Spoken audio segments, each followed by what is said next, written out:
Hello, hello, hello, hello. Camera here a little bit. Go. Good shot. Did that one. That's done. That one's done. That's done. That's done. That's done. That one's done.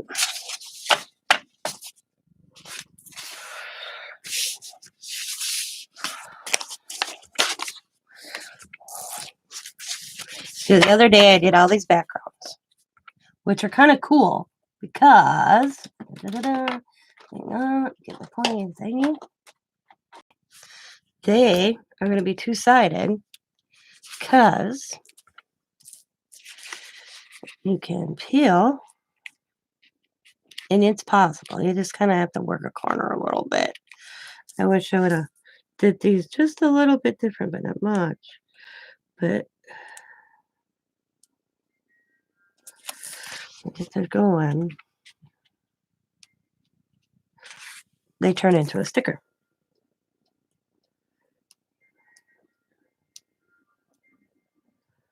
You can peel and have a sticker. So you got one side that is kind of waxy and one side that's not. And a wax side, I'm going to try to work with too. But I'm going to leave that one there for example. So now I just did the background. Now it's about building this up. And I have a boatload to do. So I'm all about adding. Sometimes it don't make sense. Sometimes it ends up looking pretty cool. And I don't want to put any images. Hi, Jennifer. I don't want to put any images on here because you can cut these up in your die cutting machine or add them to yourself. I'm almost just going to leave them like they are and let the person build up. Hello, Tina loves to craft. But I'm sitting here going, should I leave them the way they are or add to them? If you were to buy these, knowing the fact that they turn into a sticker, like so, one side's a sticker and one side's that. Should I just leave them or should I add to them? Or leave them as backgrounds and let the person that may purchase them to add to them? That's where I am right now. So let me know in the comments below. What do you think, guys? Should I leave them or add to them? Because this is something that I already did.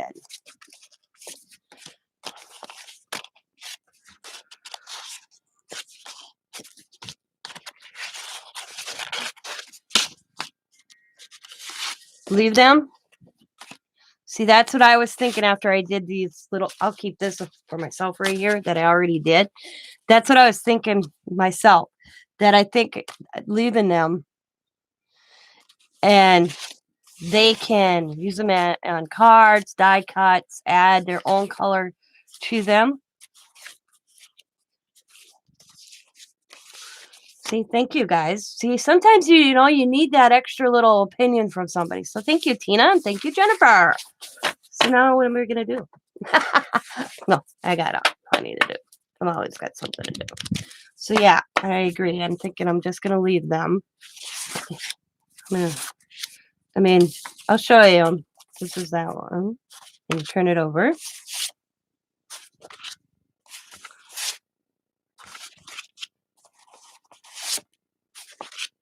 Some are, they got color.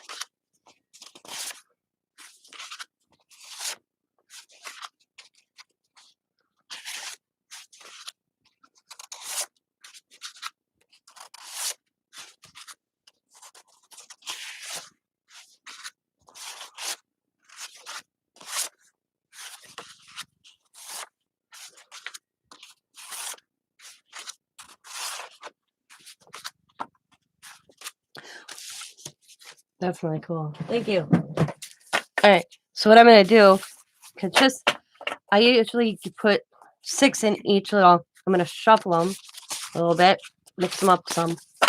I'm going to make packs right now, just in case they don't come out even. I can do a few more.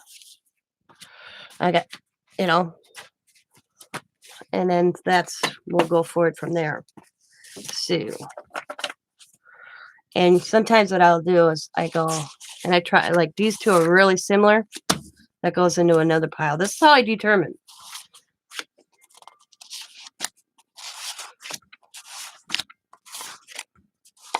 I got asked that. How do you determine what goes in each pack? You're seeing it. How many I got down here? 1, 2, 3, 4, 5. 1, 2, 3, 4, 5. Okay. 6, 6. So that goes over there. And I'll go like that. I always think 6 is a good number.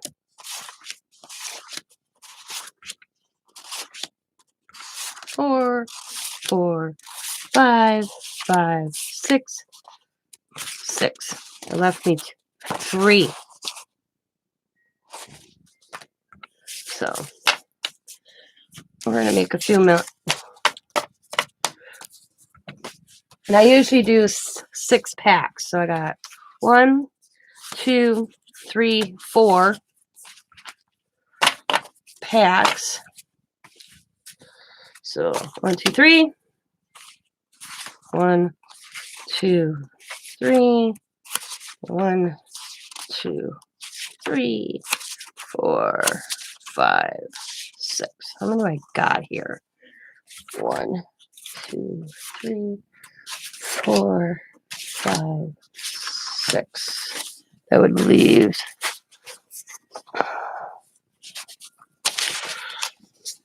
Oh, okay. I'm going to save these for myself. So we're going to do these today. And put them over there. There we go. I get my jelly plate on. So I have to go get my jelly plate. So we're going to jelly plate, guys. So finish these off. Then I'll have these in the next sale come March. I'll be right back. I gotta go grab my jelly plate, guys. Oh, let me lay out the paper towel because I have just cleaned it and I forgot to grab it. So let me just put this paper towel down here. I'll be right back. Stay tuned.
This came out pretty darn good, guys.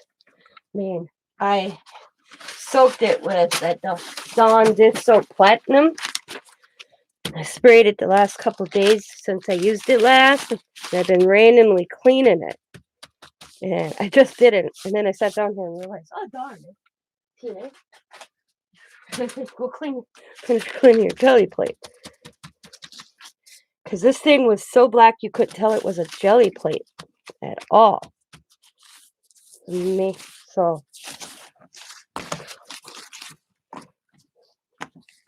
there we go.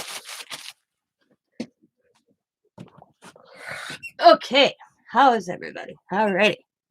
So we're gonna finish off doing the 6 for my packets, or 9 actually. I think are here. Let them dry. Ew. What the heck's on that?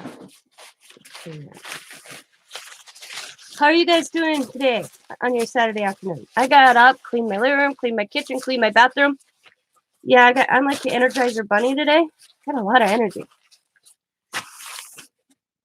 I shouldn't say clean. Well, my bathroom got over and overhaul clean because my husband, with some of that $600 that we received, we bought a steam cleaner, and he did my whole bathroom. So all my pictures are off the wall. And now that I've got them all off the wall, I'm debating if I want to change my bathroom. Because Scott goes, when are you going to put the bathroom back together? Put the pictures back up. And I told him, that was like, when he asked me that, Tuesday? I said, I'm still thinking if I want to go with a different theme. I tried to do a light background and print on an image on it. Oh, yeah. I've stamped on it. Yep. I've done probably everything you can possibly do with Jelly Plate. So, we'll do some stamping today. So, I said to him, I'm just debating, and I said, if I want to change our bathroom. He's like, excuse me? And then I told him, he's like, yeah, I like the lighthouses. So, the lighthouses are going back into the bathroom. Because the hubby likes the lighthouses. So, the lighthouses are going back in. I'm going to try this a little different. I've done this a couple different ways. This time, I'm going to try it a different way and see if it matters. No, that's the only thing I have to do is put the pictures back up in the bathroom. And I'm still, thing is I could do it and he could be gone at work. Because I got this cool shower curtain that has red trucks on it. And in the back of this red truck is the hell. I'll go get it because it's cute. Scott thinks it just looks too Christmas.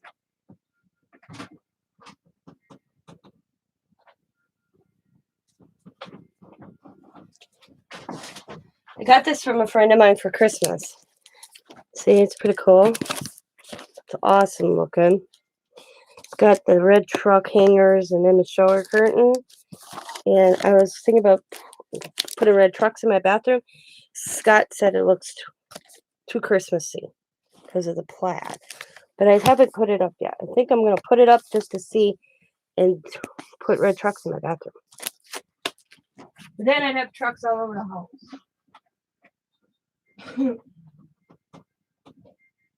Palm tree. That's what it's called. Palm trees. But when I looked up, I couldn't find a lot of palm trees that would kind of coincide. You know?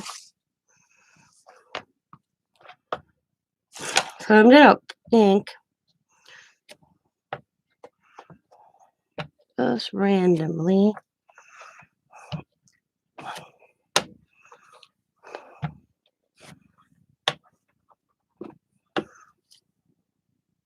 I know. So I was talking to Devin about it yesterday, and she's like, Mom, you should just put it up. Because right now you're just seeing it in the package. And I'm like, she goes, put it up and then see what you think. And I'm like, oh, so. Donnie bought me this cool truck picture. that the palm tree is what's throwing me. Because all my decor that I have truck-wise, it's like old garages with a truck on it. It's pretty cool. The palm trees is what's throwing me. So I don't know how I would do the old garage. Then I have this truck with a palm tree in the back of it on my shower curtain. So we'll see. I may switch it out here and there. I don't know. We'll determine. It's up for a toss-up right now. Scott likes the lighthouses. We both like lighthouses. So I'll probably put that back up. The lighthouses. We'll let this dry for a few seconds. And then I'll get my roller.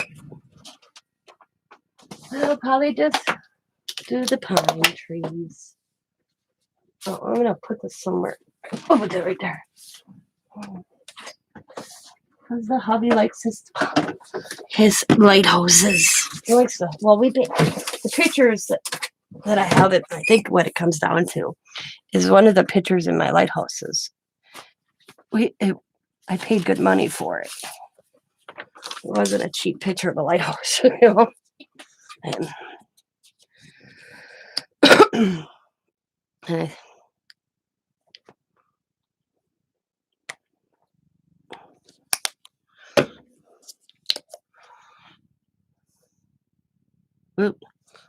I'll move some of that. Had grandkids yesterday. They played hooky from school, kind of. They had a delay from school because we got snow. Except I had to be to work before the kids would have been picked up. So, she had no other choice. Call in work. They should be late. Or come to grandma's for the day. Nana's. And they all want to, they all like, Nana's. So, they got to spend the day with me. And it's been a while since they've been here. Evan's a full-time student, full-time mom, and working part-time, which is pretty much 35 hours a week. Alrighty, I'll be here. Well, we picked some of the stamp up. That's kind of cool. You can see some of it here and there. Put that to the side.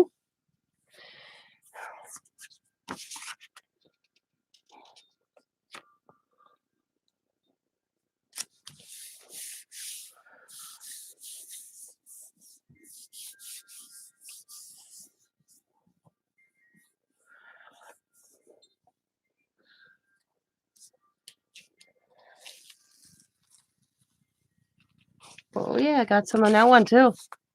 That's cool. Put that to the side. Let them dry over there because I want to do both sides today. So I'm going to get the fronts done. And then I'll dry them real quick and we'll do the back side. Let's add another stamp image. Oh, let's add some of these. These are those new borders I got. There's some paint on here. I'm just going to rub this off. There. These are those new borders that I purchased in a D-stash sale. I think they're so cool. And this is how I've been using it.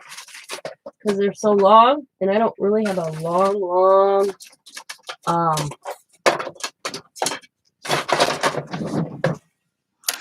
block for that.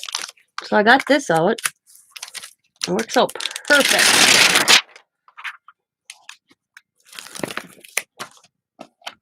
Is this one ruler I got? Right on there. I got.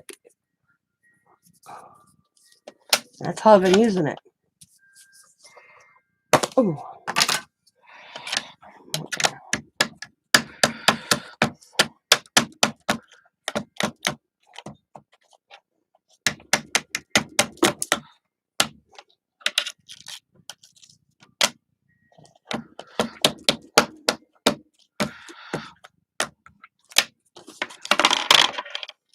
And so I'm going to go Go this way or long way?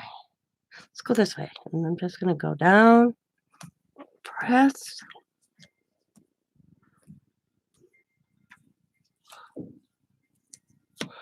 Bring up.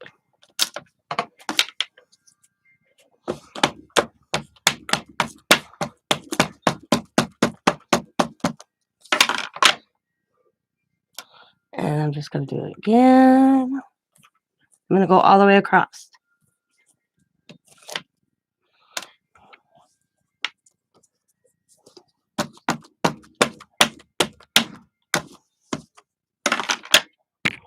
Oops.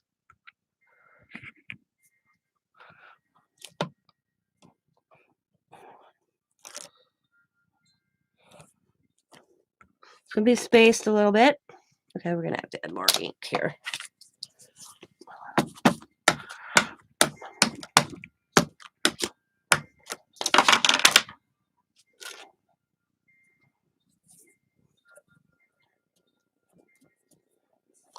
Okay, there we go. To the side, let's grab some.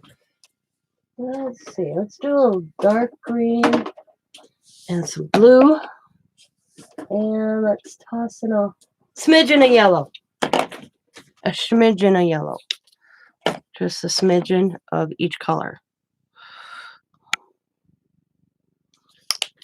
I'm going to tip that one upside down real quick though. And we're just going to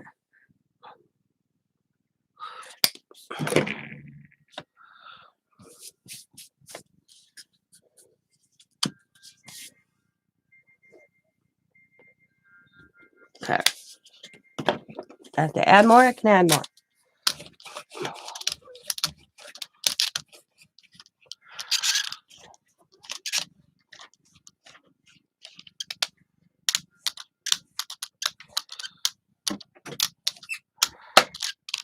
Okay.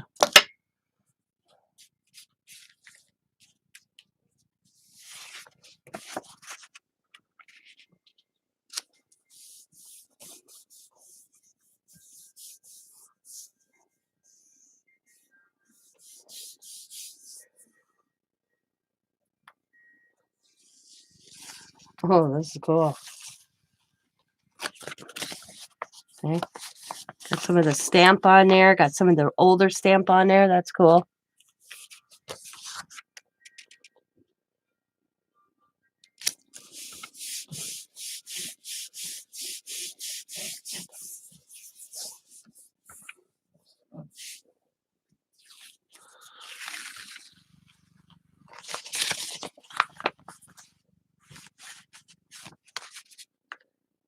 And see how this edge don't have any on? And I'm like, I don't like that. I'll take my ruler and I'll just add. And it just kind of finishes it off a little bit. Okay. All right, we got that. Okay, let's see. Let's do another one of these. Turn this one off. Let's grab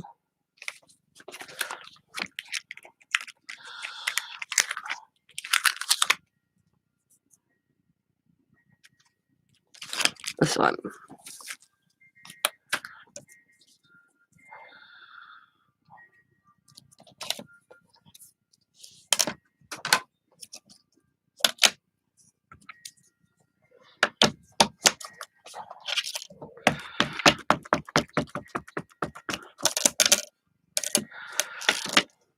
Just gonna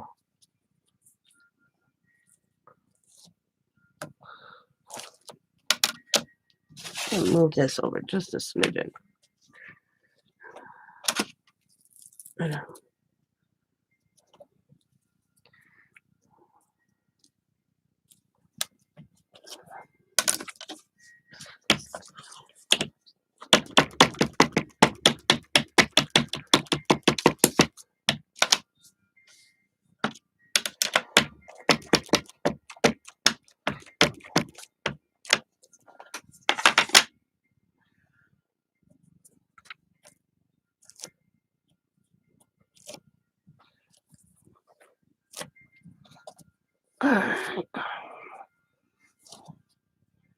Okay.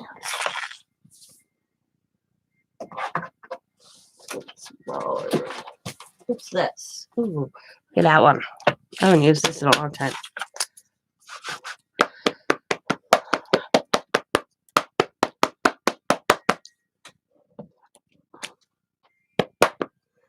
So I'm going to be going through my stamps, my wooden stamps, and stash, and I'll do price to go in the next time, probably in March.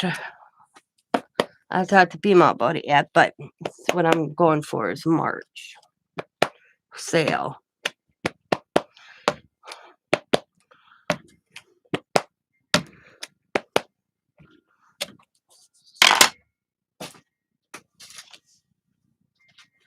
Man.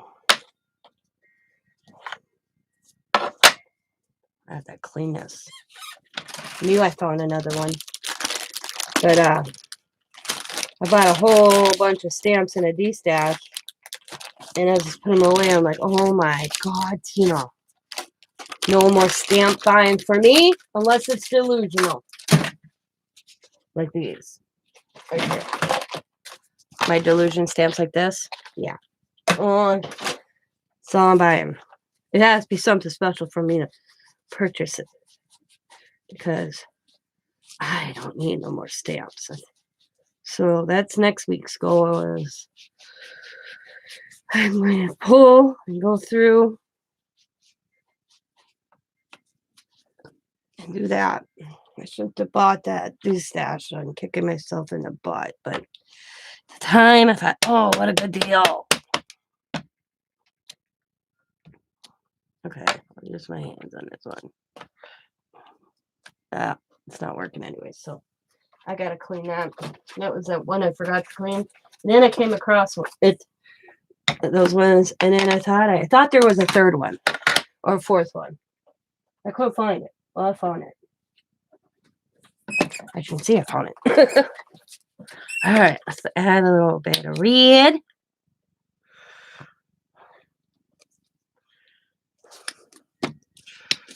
A little bit of blue. And pink.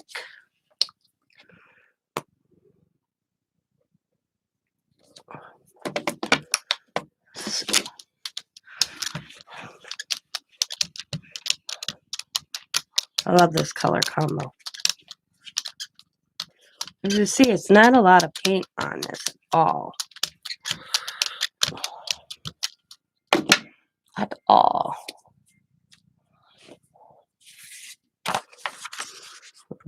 Right to the edge.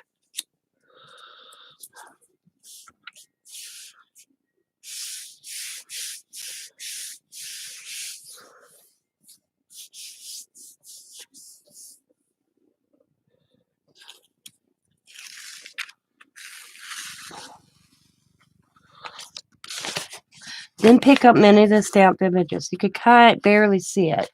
But what's cool about that, and I'll show you why, is because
picked up some of it. I like how I got these little streaks. It's because that's in my gel plate. I don't know how that happened, but I like how it leaves that every time. I don't worry about it. I got indentations. I need to probably pick me up a newer this gel plate this size. This has been through the ringer a little bit.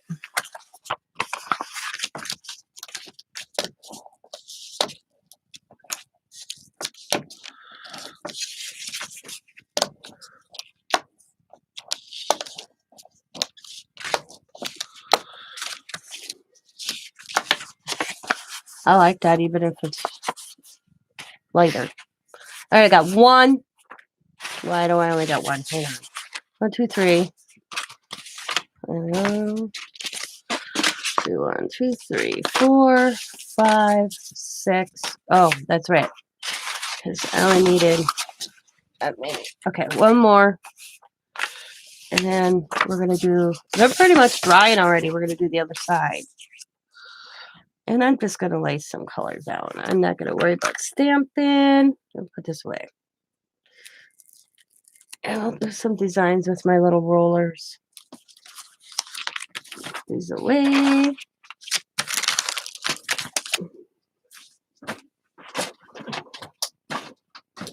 going to leave that out so I can clean it. All right. Close up my stamp pad here. This poor thing has seen better days. Okay. Little step out here. Oh, boy. Scott gave me a gift card to use. I keep throwing them in my mixed media basket. Can I see my mixed media basket? This is my mixed media basket. And that's anything that has, like I got the rollers on there. I got these that leave a cool design. I got household things. Just random. Things that I think would make cool, awesome marks on anything, even if I'm not doing the, ooh, that's a lot of yellow here.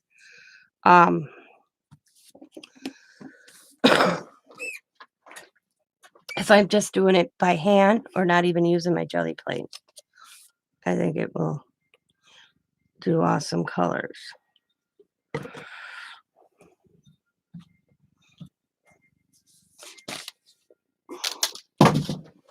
Might have dropped a new roller, guys.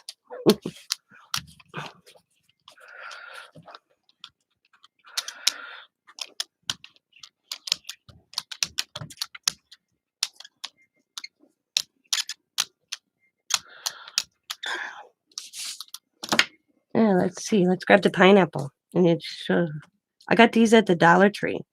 They're brush cleaners. And they make cool looking designs. I just kind of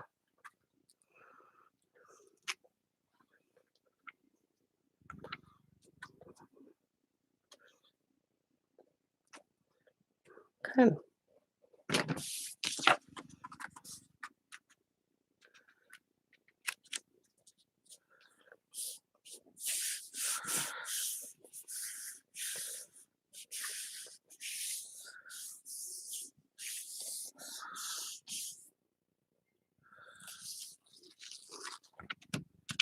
A cool looking design in it.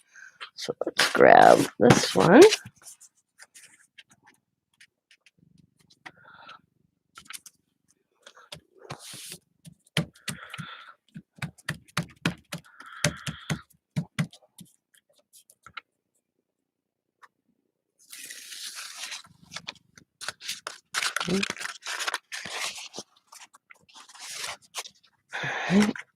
Let's grab this one. I'll go this way this time because I know there's not a lot of paint. So we're just gonna rub.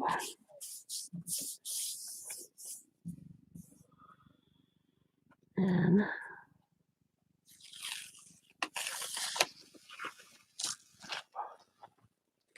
I like how that looks. This is the one thing I actually love. I don't know. Do this. Spread this out. It's all the paint that's left on my roller. Okay, there's nothing much on it. And then grabbing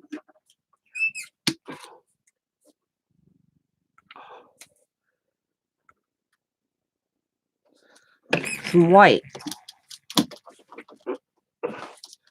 and just slowly spreading the white.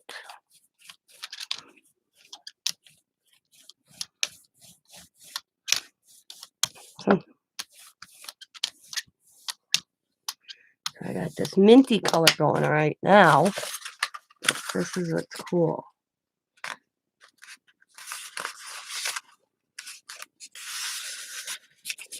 Come on.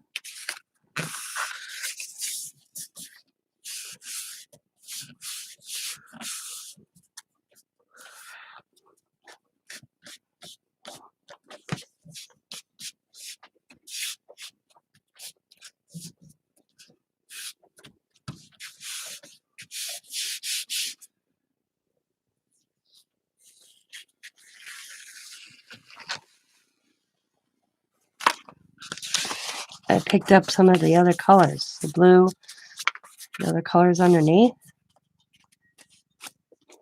I think that looks cool. We're going to spread this out. Give this a few minutes and spread this more out.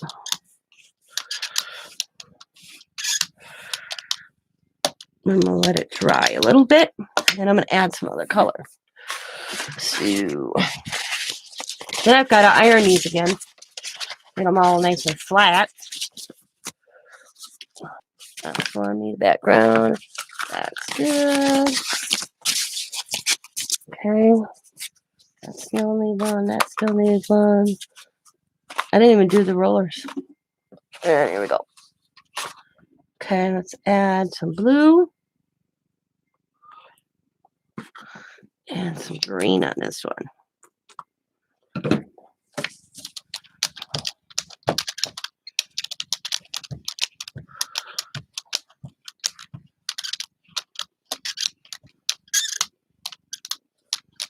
And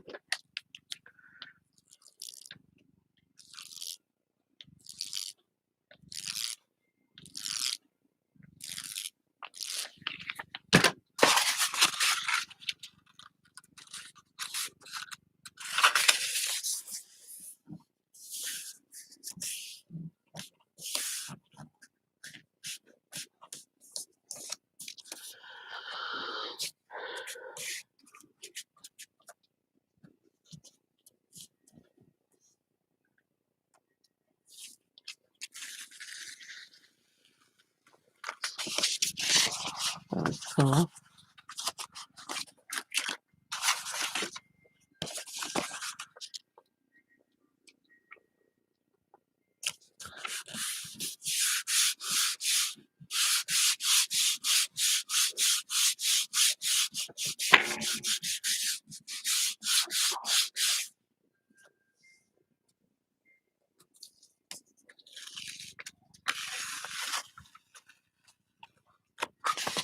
I like that aqua look.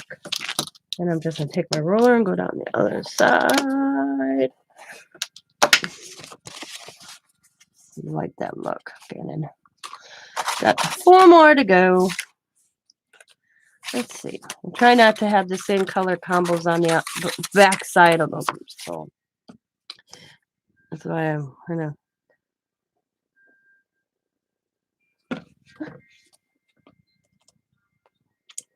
Ooh, got a lot of green that time. Let's see. To add some more pink or not. Let's see. Yeah, I think more pink. Smooth it.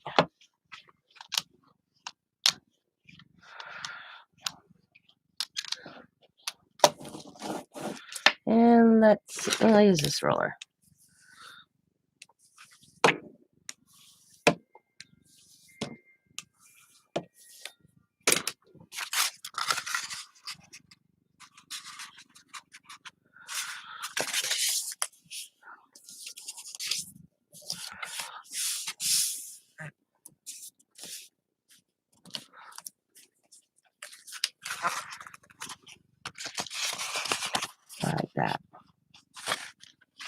Okay.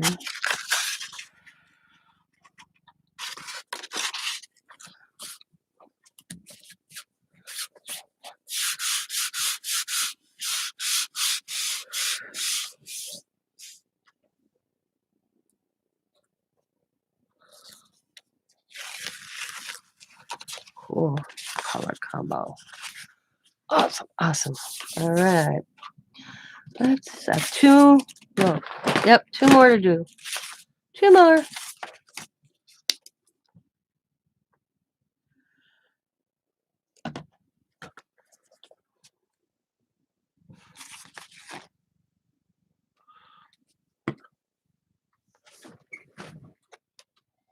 Where is my favorite green?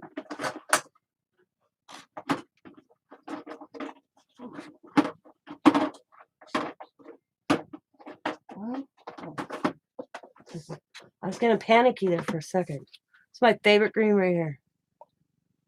I love this green.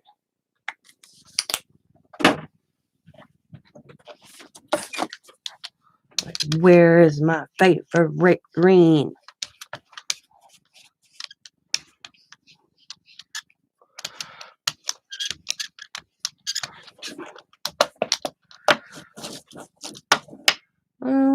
Let's use this. Just gonna go like that. Bring it up. That. Bring it up.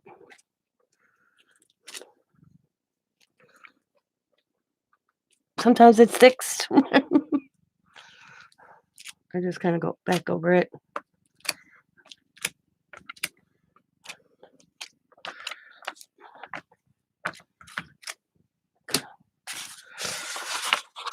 Oh, I almost did the wrong side. I did that last time.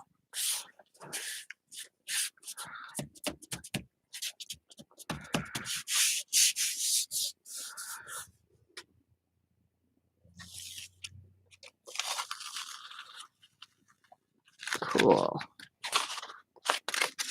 Okay.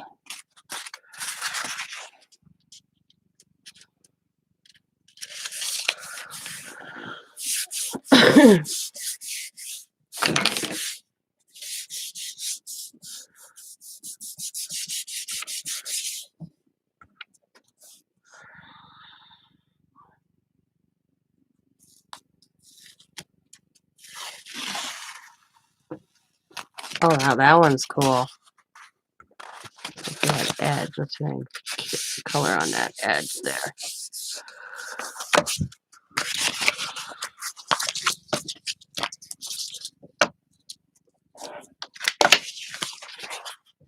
Now, whoop, finish off, kind of to pick up the rest. I just add some white.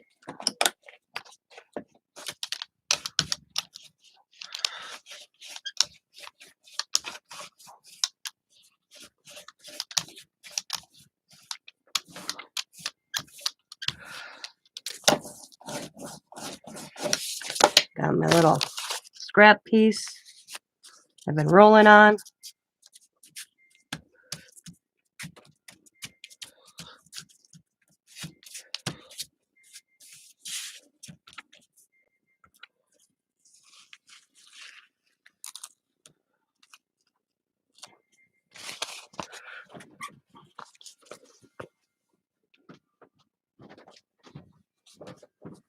Sometimes I like when I do the last one. Sometimes, oh, forgot one, guys. That's all right. Oh, put some white on here. Whoa, put a lot of white on there. It's all right. Move it across. Sometimes I like the grunge pull better than I like the original. I had one more I forgot to do, so we'll do the grunge pull on this side. See if I pick up any color. Not, I'll lay another color down.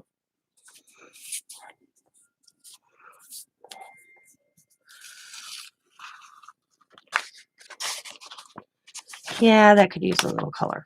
So I'm just going to add some blue. I'm not going to.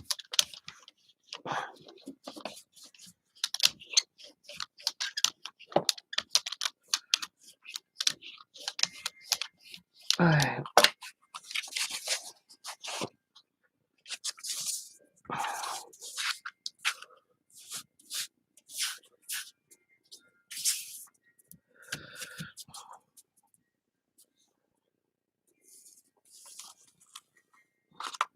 There we go.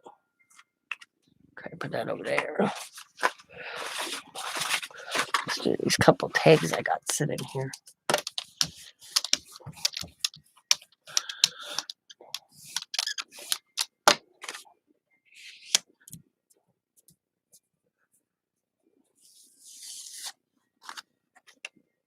Mm-hmm.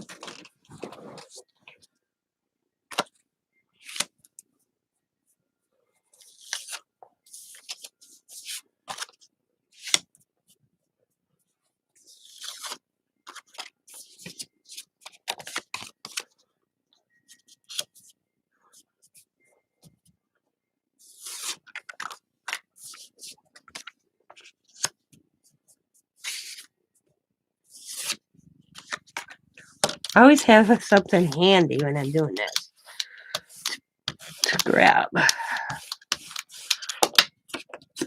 and put color on.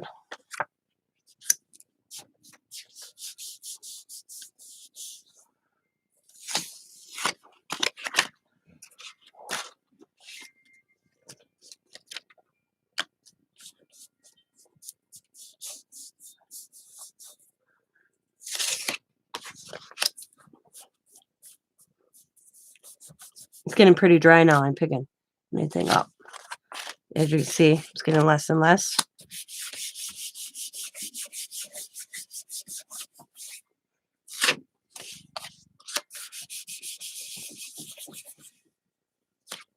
Yeah, see.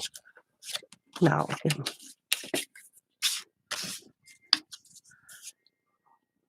just going to add a thin layer of white. Thin, very thin. As you can see, it's very thin. Sometimes this helps. Could do actually any color. I prefer using white because I'm about getting the color on the bottom.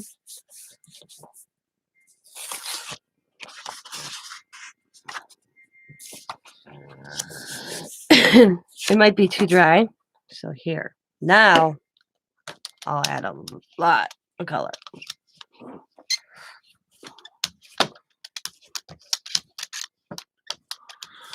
And we'll see what happens. If it pulls up white, then I know it's done.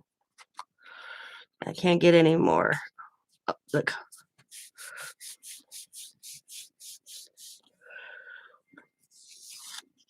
Yeah, say it came up white. But if you let this dry a little bit, sometimes that works too. Put this out of my way.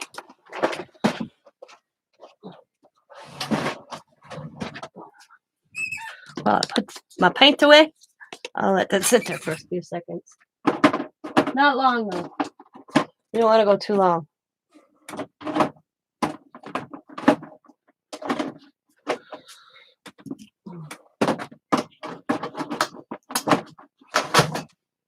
All right. Let's see what I can pull.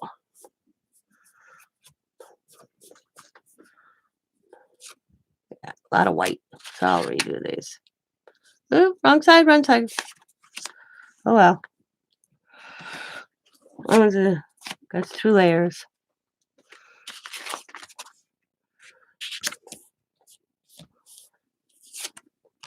Let's see, now that's picking up some color.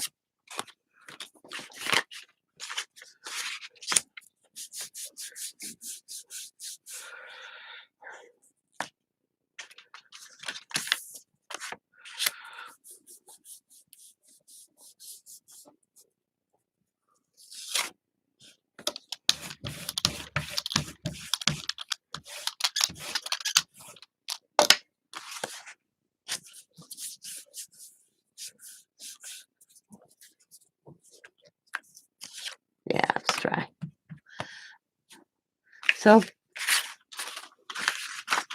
all right, got some tags made too. Always can use them. I'm gonna put this away, just the way it is.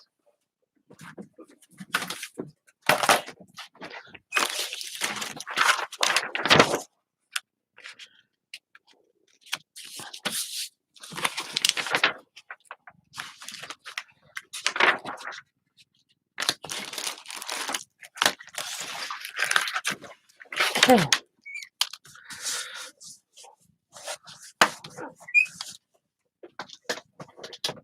Put my roller away. Then I'm gonna get my iron out. I'm gonna wash my hands while my iron's heating up. I'm gonna iron these, and then we're gonna package them. And then let's see, what do we want to do? I have no plans for this afternoon. I did everything, so I'm free to do what I like to do. Here the other day, I had to go get a different towel to do my ironing on because I couldn't find it. Yeah, it was underneath the table.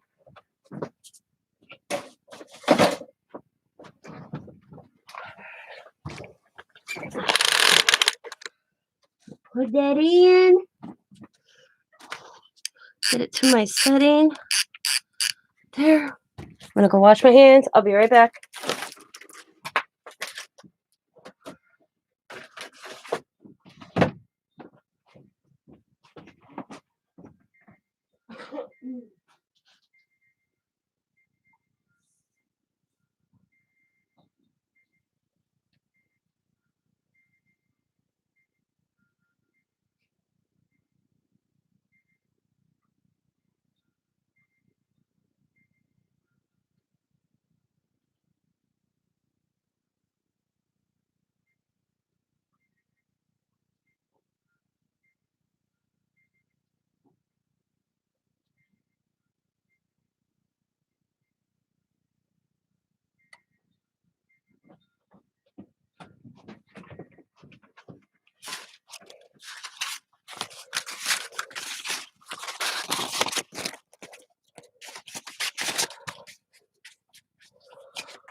So, is there anybody else crafting? Okay.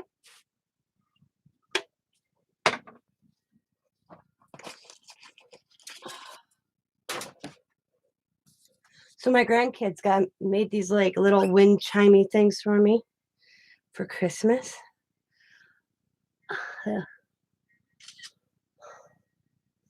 Out of beads and popsicle sticks. They're so cute. I showed them in a video, but I hung them up on my ceiling today. See, got that one hung up. I think that it's hard to see. That one's Coda's.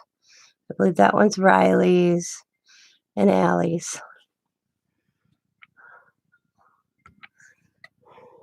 They're gonna think that's so cool the next time they come over and they see them up.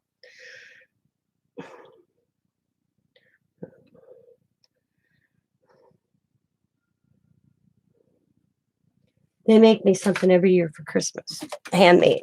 I enjoy those gifts from them. All right.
I always do the roll side dip first.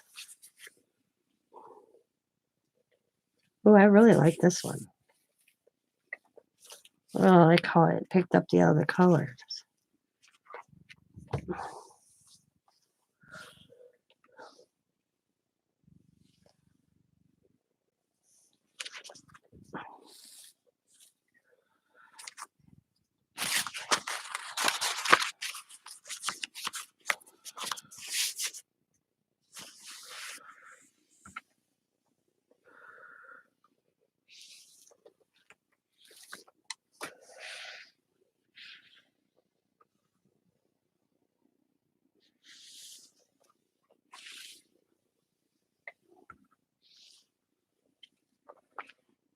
Whoop.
And the last one. Won't take long.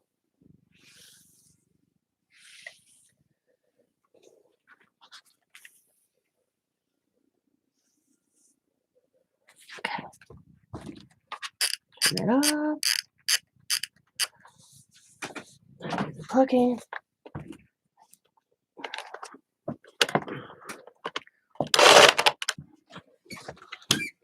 That's so I don't burn.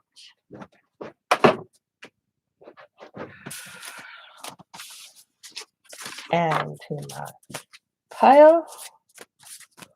Put my towel up. Ugh.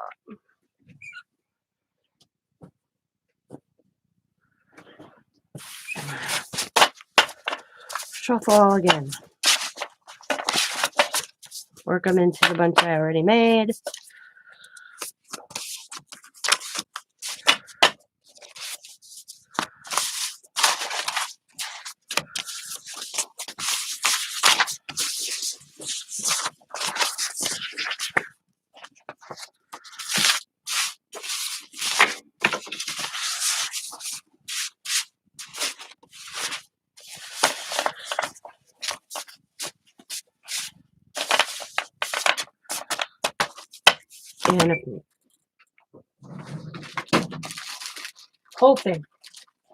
And I'm hoping. We'll see here in a second because I'm going to pull one, then I'll know.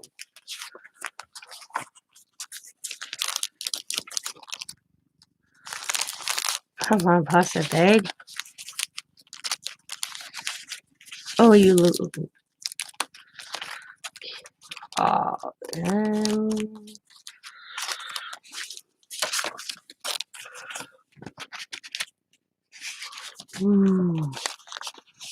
Yes, okay.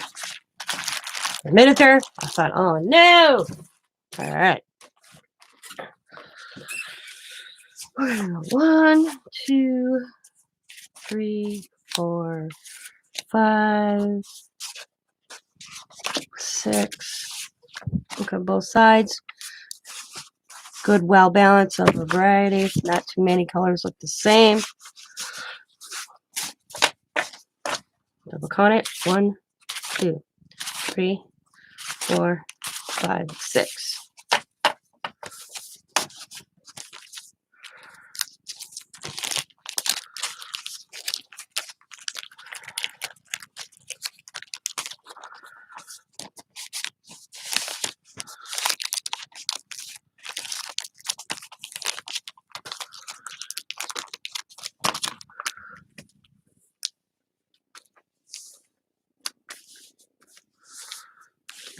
I don't seal it.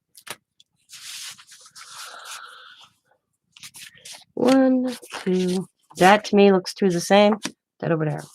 3. That's another one looks two the same. That over there. 4, 5, 6. Kind of flip. Good variety. Well, a lot of colors look the same here. So, 1, 2. There. That there. That there. That there. Looks good there. 3, 4, 5, and 6. 1, 2, 3, 4, 5, 6. 1, 2, 3, 4, 5, 6. That one. Turn over. Looks pretty good variety.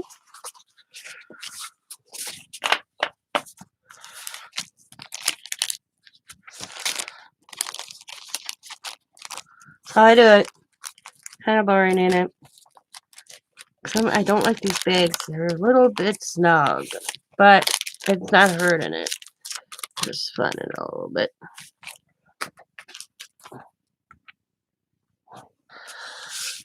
Okay, turn it over.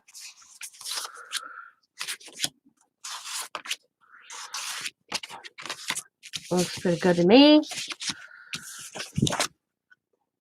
Yeah, it's good.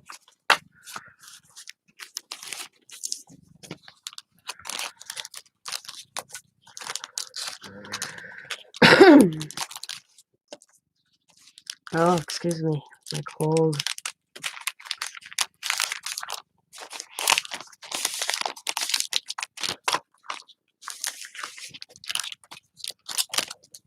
Come on. They're flat. There we go. 1, 2. That's the side. That's the side. 3. That's the side. 4. Put that to the side. 5, 6. Turn it over. Looks really good.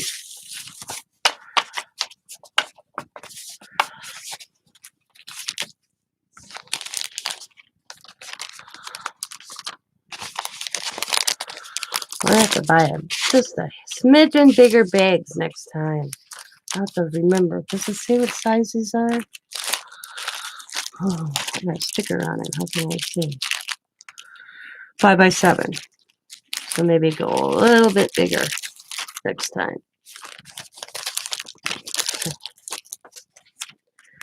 Just to keep them.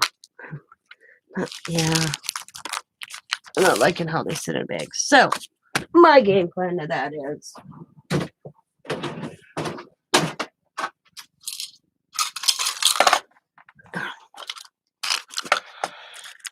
paperclip time. Yeah. I don't like how they're sitting in a bag. So, paperclip all the way around each one. Like so. There you go. Oh. Yeah, that one bulging. I don't like how it's sitting over here. I don't like it. So, paper clip. Out of there.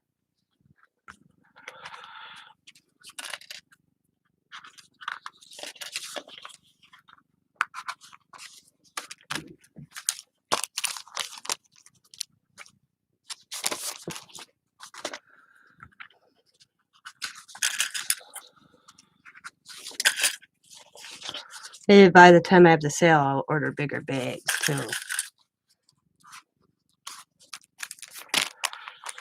Maybe five across long. The length is good. The width.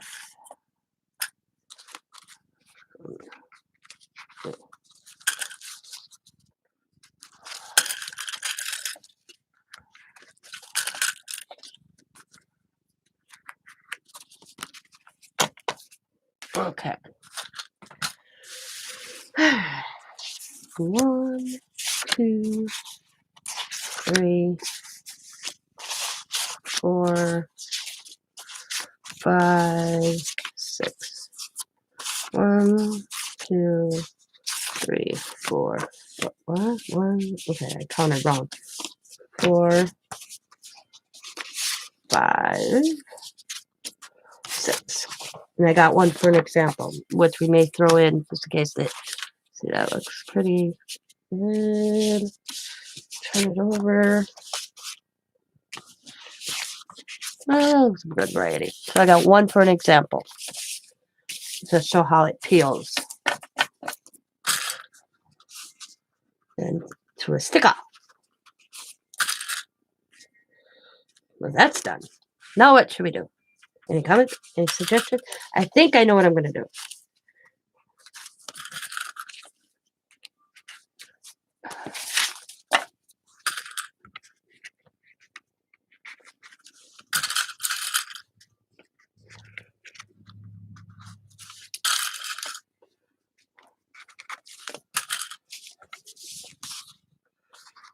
Okay, there we go.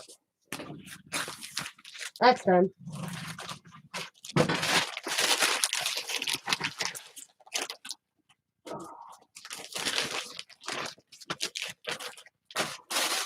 Okay. Fix this up.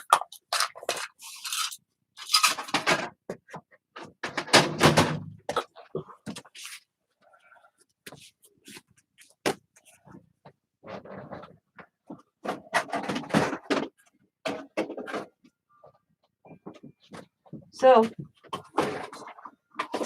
why does this keep coming out?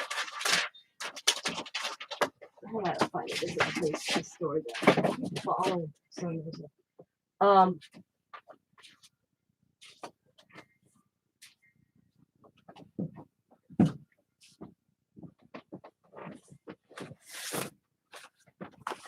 is I purchased all these little build images like this, and I had so much fun doing them. I prefer these than these other ones, and I thought it'd be kind of cool. I made these envelopes, as you can see. I think I grabbed them all, right? Yeah. To add, build an image on them. But hello. So I got a print. I got some already cut out, but I got to print a couple more, and I want to purchase 2 more. So I'm going to do that real quick. And then you fold it over, and you'll have just picture one of like this image built on top of that. I think that'd be kind of cool. I could even do that with the tag. So I might put them on tags and add them to the envelope. And then when I send out mail, they'd get, this would be the front, and then their address would be on the back here and everything. And if they're really careful, they could snip, and then they'd have this. What do you think?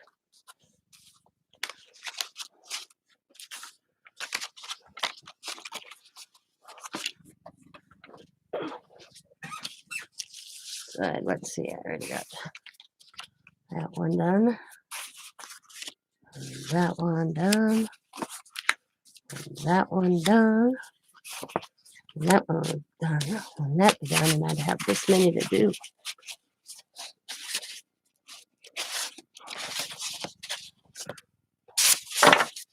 Oh, it'd be the bigger tags because I think the smaller tags are too small. That one right there.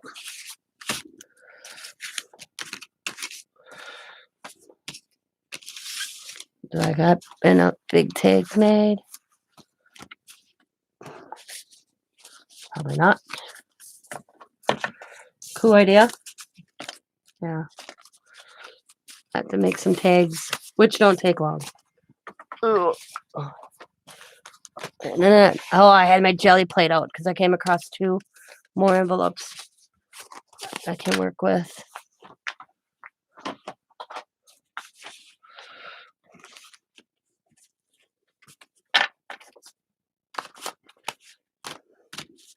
So that's my intention. Oh, this one's half cut. Can't use that one. There. So I thought that'd be kind of cool to add them like that on these envelopes. And they got a bonus. And if you're, like I said, if you're very careful, you can save it because it'd be addressed on this side. You can just cut around it, or carefully put it in a book and still, because think about it, if you make a book, you could still add this, because I'll put it in the center, like about right there. And then the other stuff, if I mail out, will be on this side. They can trim just a little bit, and they'd still have an envelope in a book.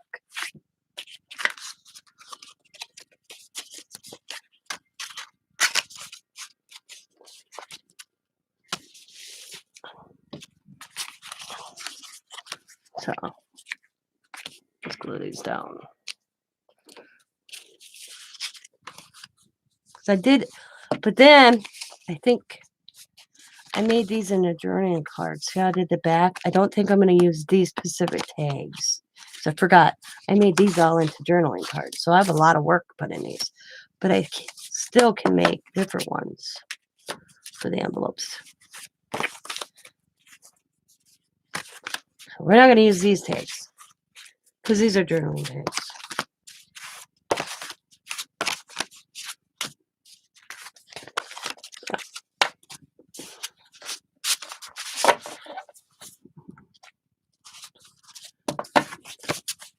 Just an idea. Because right now, I'm going to have to make some tags. Usually I'll get out my die, but I ain't messing with that today. Thought I had more of those made that size. Or do I? Did I put them back? No. Nope. So let's grab.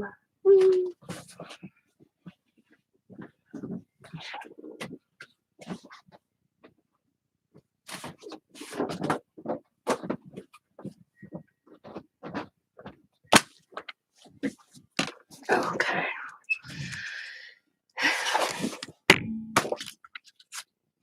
I'm gonna use. Usually I have, let's see. Okay, I'm gonna go right there.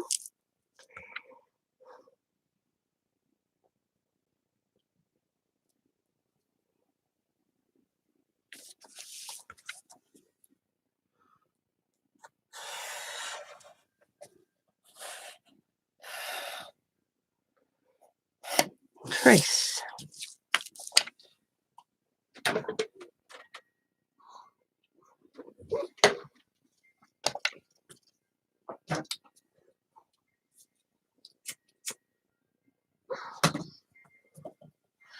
Actually, hang on a second here. Where are those? Where did I? Oh, right here. I'm like, where did I put them? Two.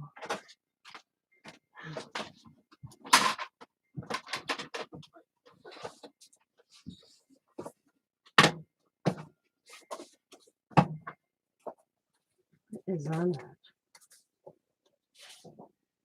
Oh, wow. Okay, I'll make sure that's facing out.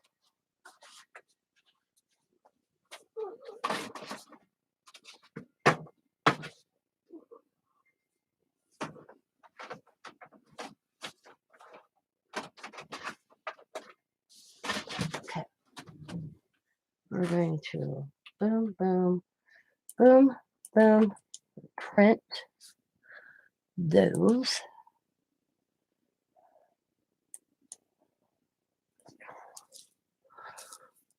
Come on, print. There you go. Wake up. Mm-hmm. Yep.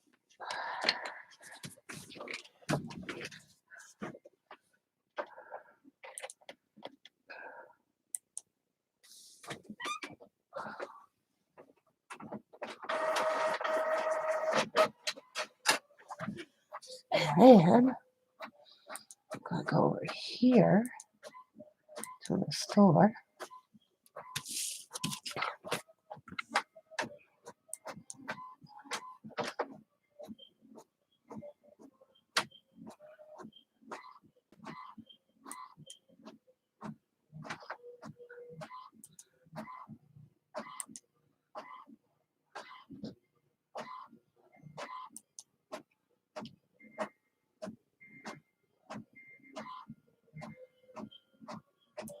My printer sounds like it's dying half the time.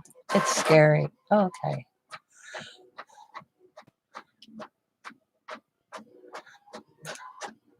But it's not. It's kicking butt yet. So this one.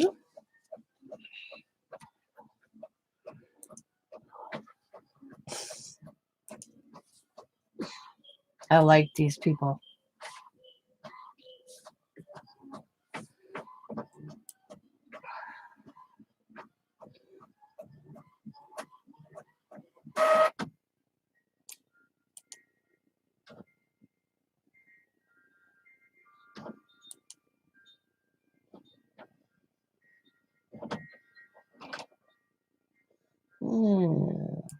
I like that one. And I got this one. Oh, well, I can salvage some. I don't know how I manage that. Or I can just put it back in and print again. Oh, put that up there. My bad. So what should I print the skirt one? So it's this one I want to print. Print. I hate when that happens because then it's wasteful ink. Done that a few times.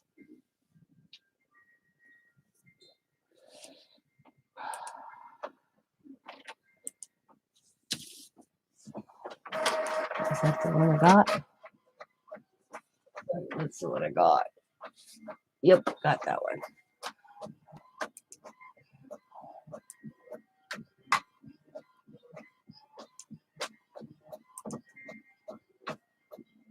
That one.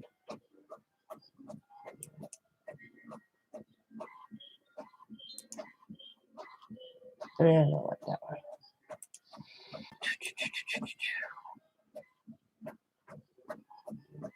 Oh, that's kind of cool. All right. Are you kidding me? Why are these all in here? Okay, I gotta check this paper. I only came across a bunch of paper the other day that I decided I could print on the back side. They're not in the printer right. Not a one of them. Oh.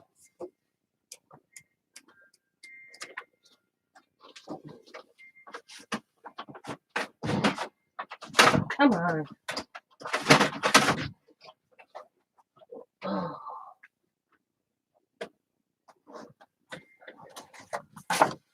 Oh boy, that irks me. Wonderful. There we go. Print. I hope you guys are still here as I'm printing.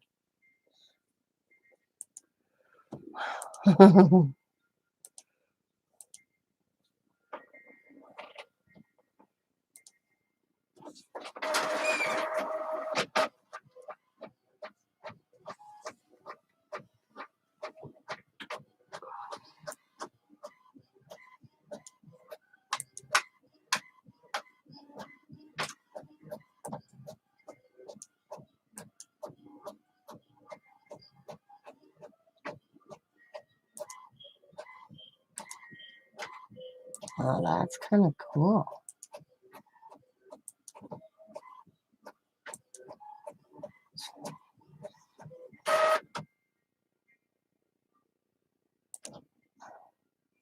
That one is cool, but not for today. I have a different plan in my head for today. Oh, look at this one. Katrina. Oh, the little sugar skulls. That's cool. I'm shopping, guys. Shopping.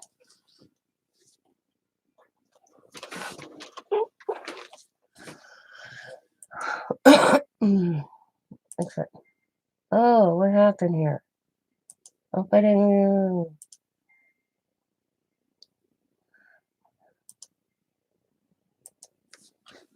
Finally printed it. Jesus, man.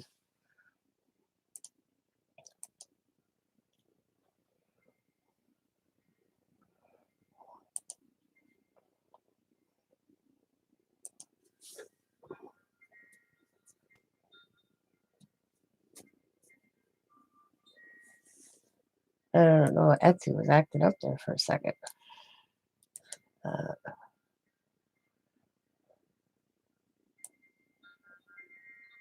Oh, now that's cool.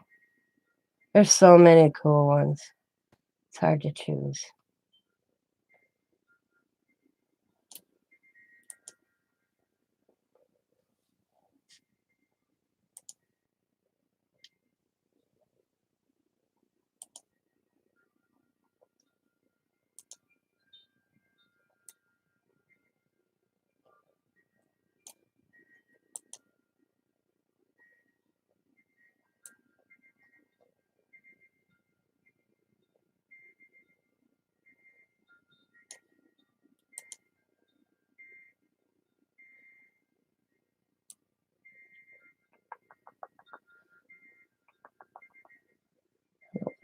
Holy.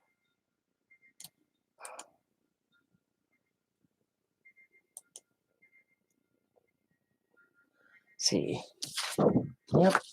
I'm glad I printed these out. I'd have bought that one 3 times now.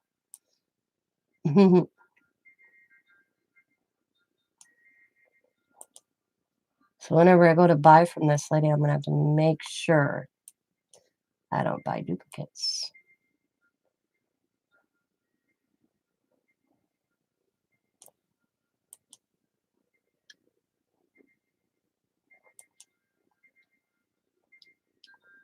Only that one. She's got so many cool ones. Ooh, what's this one? Oh yeah, add that to the cart. Add that to the cart, like that one.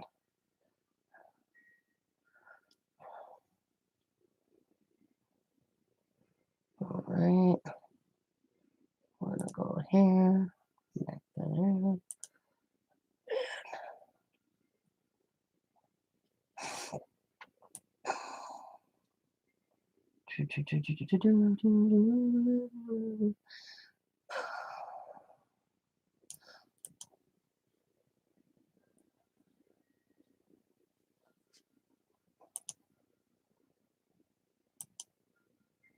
Oh, this one's got 2 sheets.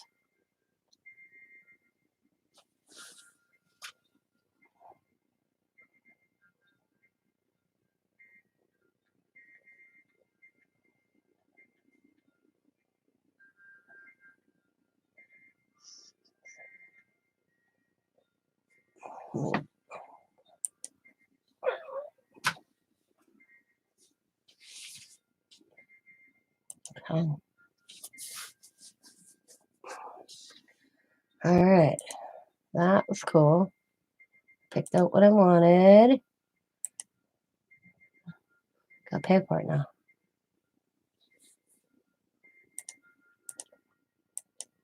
Checking my PayPal. I know I've got money in my PayPal.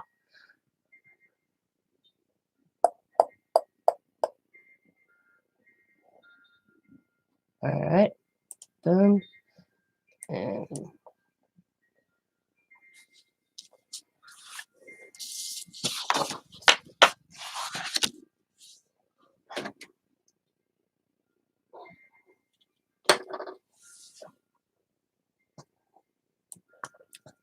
continue. Da da da da da da da da. What? Stupid sales tax. Forgot about that.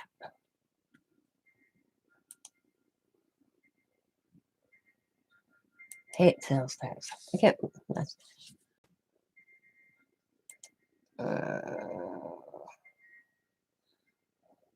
mm,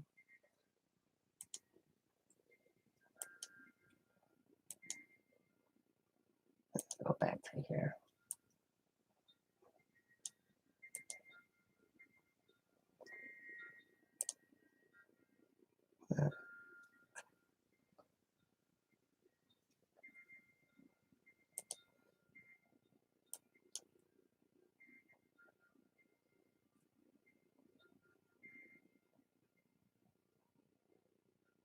Oh, yeah, yeah.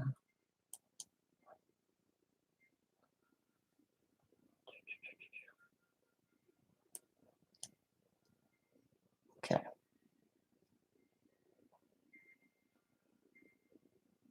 All right. Got it.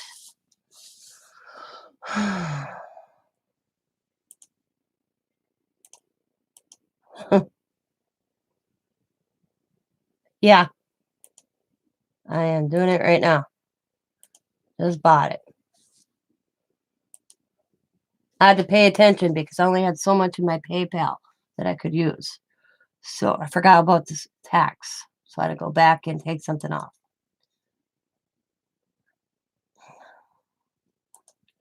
Okay, purchase and reviews. Why you show me that? I already paid for it. Not, come on, Mom. All right, I'll give it a few minutes. I'll make my tags. It should be an instant download. So this is how I do my tags. Usually I got a die and I'll sit and spend a couple hours and just make a whole bunch of tags. But I'm lazy today. I don't want them immediately. So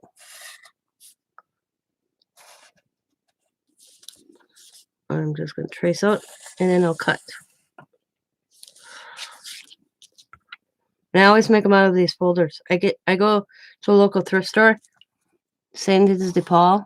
Matter of fact, I'm having Scott bring me next Saturday, and I find them all the time. The one guy says he said to me, "I think you're the only one that buys them, ma'am." I'm gonna snip that a little bit there.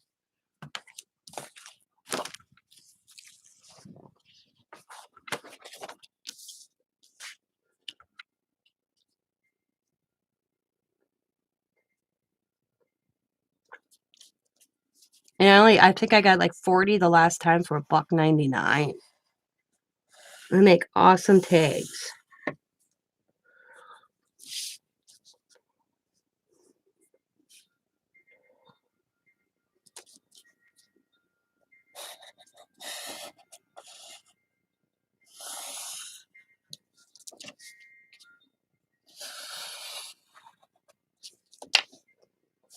And hello, Marina. How are you today?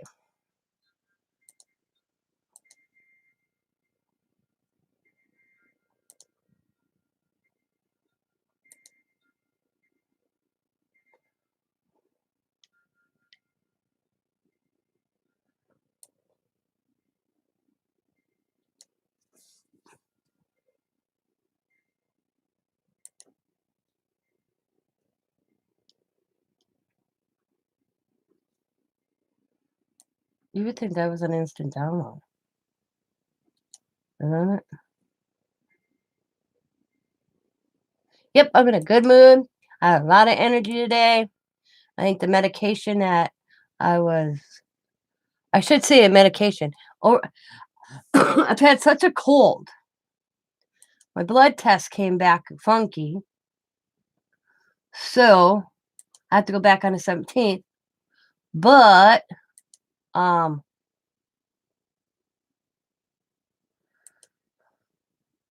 he ordered me different cough syrup. I had to go buy. Scott picked it up last night.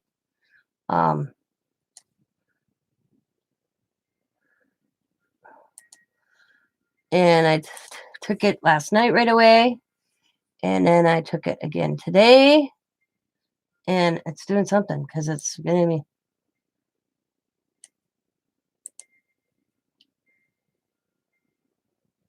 Oh.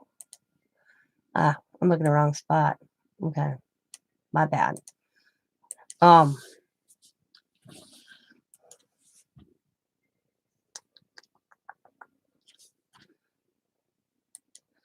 Okay.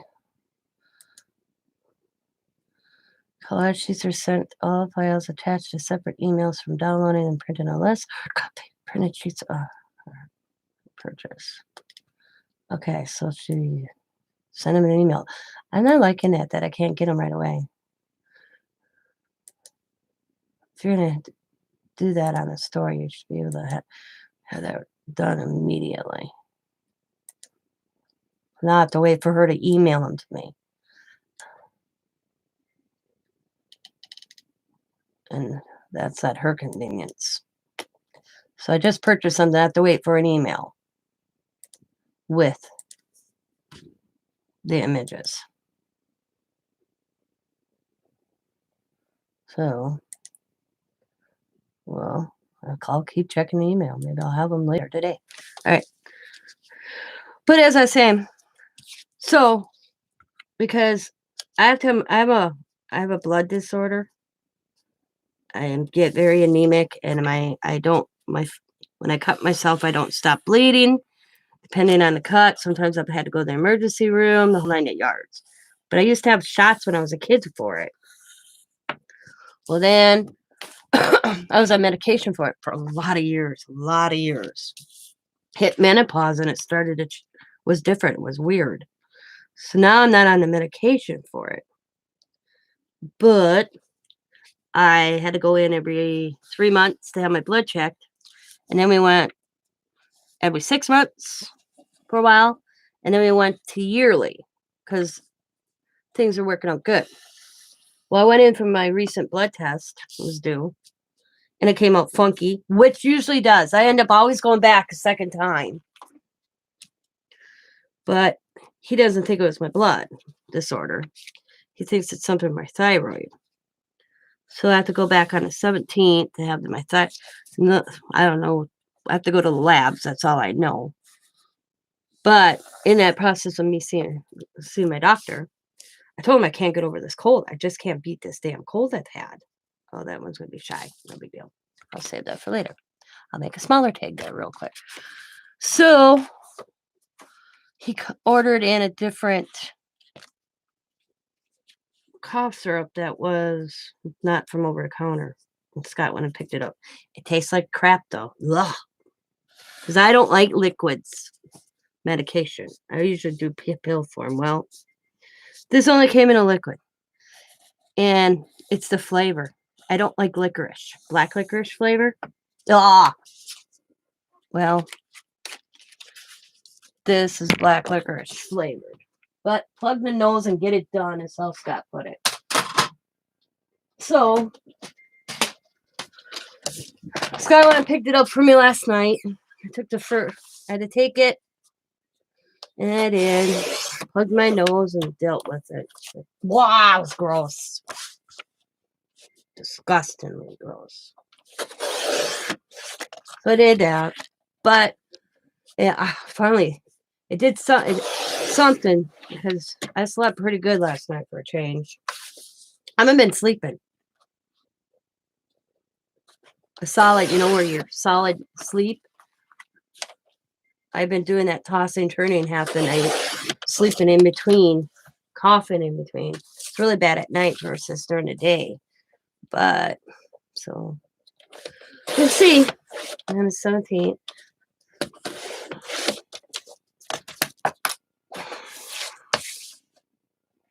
Because I haven't been feeling myself. I've been really tired. And I described it when I was talking to my doctor. Thought maybe it was depression. I get winter is not my favorite time of the year. I get this, it's like, I'm going to leave that. It's a little longer, but that's cool. I get depressed in the winter. Does anybody else get like that? I get gloomy and icky. I do suffer from depression. But no, then when I did my blood culture, that's where the red flags came up. So we'll see what the 17th holds. Well, probably not the 17th. I won't find out, but I go back to get my blood drawn. Pee in a cup. I can't eat anything. See, the day I went in for my blood test, I had lunch. I wasn't thinking, and I said that. I said, Doc, I said, I forgot. He was like, what? So I usually do morning appointments for this reason. And I go, and I wasn't thinking. And he goes, because he said I could have toast, I had butter toast and I put strawberry jam in it, ate it, realized it afterwards. Just that little bit of strawberry jam probably did change my results on my blood test. So, yeah, I think I was a bonehead. I was a bonehead. I'll admit it. I ain't scared to admit when I'm a bonehead, but I was a bonehead. Yeah, so I have to go back on 17th. All that good jazz. Boom. So, got up today, clean, got all my Christmas stuff done. Yeah. Am I the only one that looks out the window during winter? If it gets that, I feel like I told my doctor, I said, it's so gloomy, you get depressed. And I don't know what it's called the name. He told me. I forgot what he told me it was called.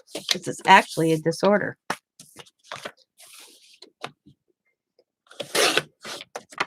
But I forgot what he told me. But so I got up today, chilled for a few hours, checked my emails, checked my bank account, all that good jazz. Did that. Cleaned my living room. Got all my Christmas stuff finally put away because I've still had Christmas. Not like my tree up or anything. I just had Christmas all over my living room because I was going through it. And yesterday when Diamond was here for a little while, we finished. She took what she wanted. And my son's like, I don't care what you do. Typical boy. So I did a Rubbermaid for him. And then when I go to the afterlife, he'll have this Rubbermaid. It says Fort Xavier on top of it. Got that all downstairs. Hung up the little. I'll show you. The grandkids made me these for Christmas. They are so cute. Diamond knows I like homemade gifts. So every year for the last couple of years, she has had the kids make me something.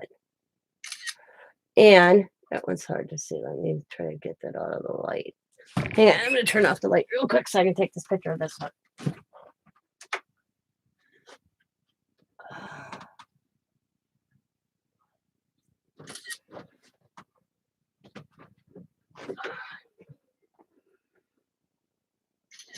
So every year, my grandbabies make me something. And this year, they made me these little, they're all made with beads and bells and popsicle sticks. I believe that one's Coda's. Oh, wrong way. I want to say that one's Riley's. I'm going to have to, I said I should have somehow put like their initial, but I didn't want to touch them, what they did, because their names are on the top half where you can't see. So I'm going to have to ask and look so I know. And like I said, I think this one is Riley's or Allie's. I think that one's Allie's. And then we have that one. Oops, wrong way. You saw that one. And there's that one. I can't get a good picture of that one. But they're all hanging up on my ceiling in my craft room. So I got them hung up today.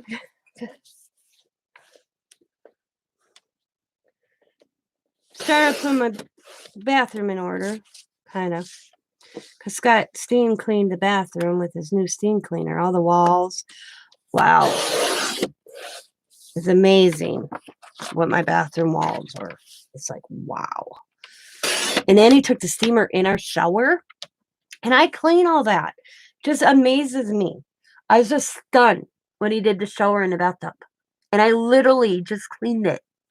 Like maybe a day before, 2 days before he steam cleaned it. How much still came off. It was disgusting, guys. Disgusting. I was like, when I walked in and saw him when he was doing a shower and I could see this tinge coming off that shower. And I'm like, I just cleaned that with that foam stuff that's, you spray it on and it kind of turns purple. I literally did that like that same week that he went in there and steam cleaned after me. I was just done. And good. Started putting the pictures back up on the walls and everything. And then I stopped. Because I was like, so I was going to redo my bathroom and different decor. Scott still wants to use the lighthouses. I'm still debating it. So I stopped. And I came in here. And here I've been since. Figured I'll make up my mind tomorrow and do the finish putting the pictures on the bathroom wall. I was going to put red trucks on there in my bathroom. But I just can't. The palm trees in the red truck are throwing me with the decor that I have. But I can make it work, I think. But I don't know yet. Let's see if that lady emailed me my images. Okay.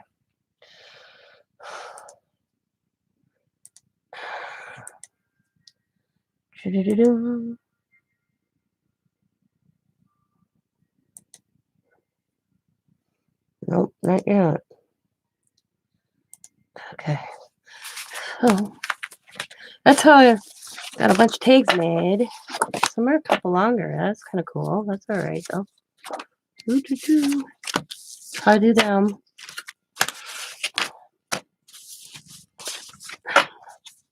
Now, do I want to? Thinking. Do I want a jelly print? Use some ink sprays. What do I want to do? I'm gonna have a soda. Is what I'm gonna do.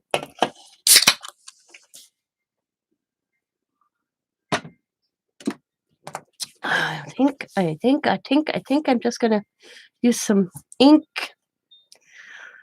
and play. I don't gesso. Sometimes I do, but I'm not going to today. Look at how I printed twice, guys. Over top. It's kind of cool looking though.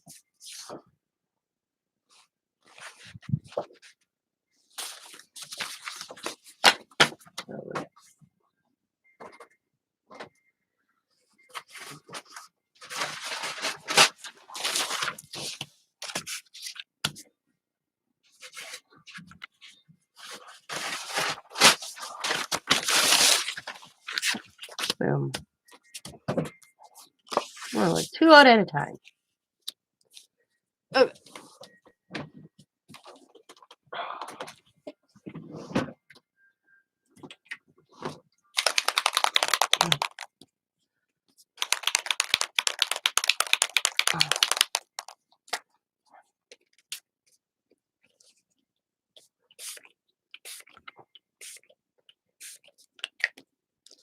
You know, it's supposed to. It says Bahama blue.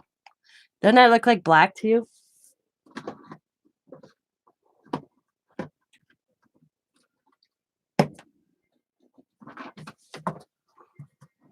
What tomorrow I'm gonna do?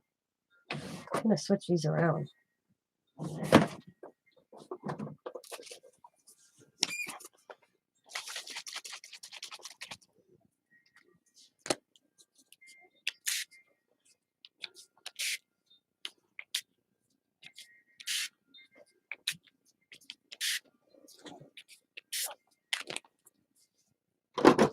Grab and color. No rhyme or reason.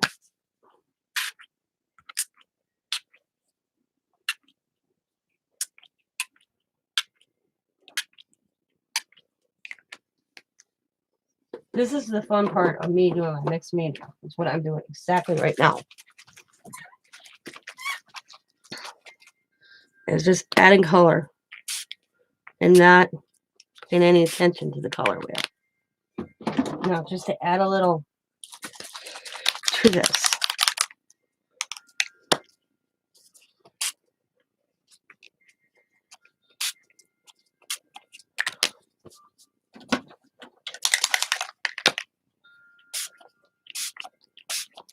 Then I'll take 2 tags and I'll lay it down. Usually if I wasn't doing tags, I'd do paper. But in fact, I'm doing tags. I lay 2 tags down.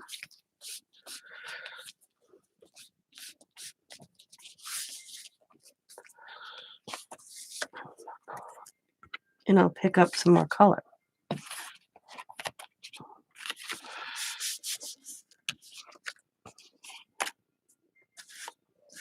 So then I made 4, which I think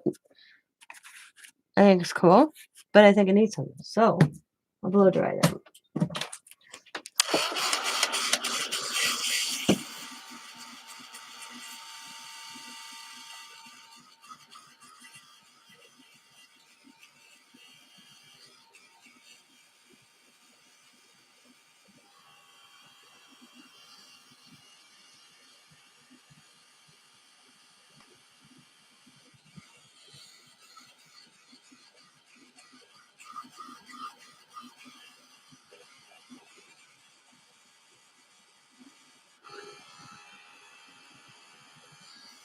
Okay.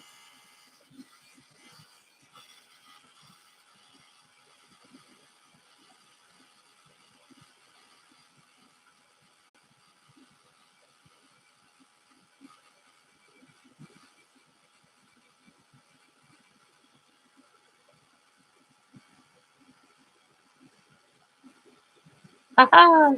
I got him.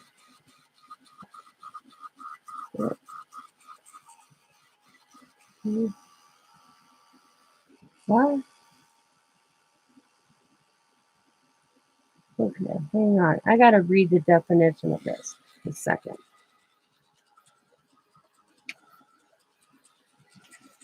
This isn't making sense to me. Hang on, guys. I gotta read this.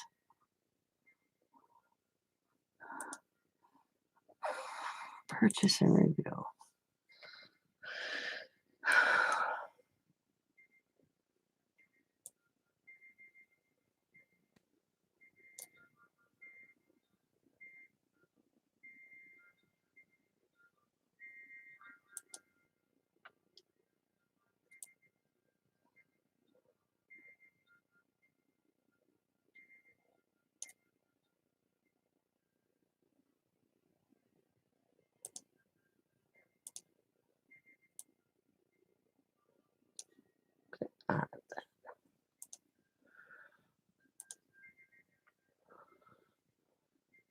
It says digital. Okay.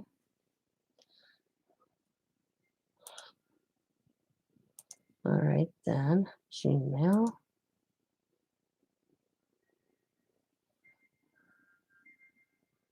Okay, there it is. Thank you. 2 sheets. Each file will be sent separate. Okay, got it. Alrighty. We're going to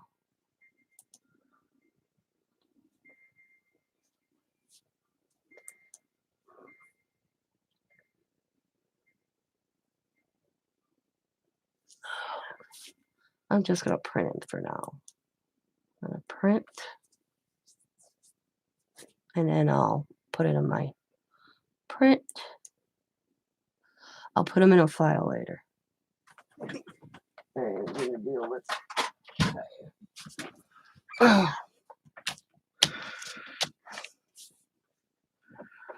okay.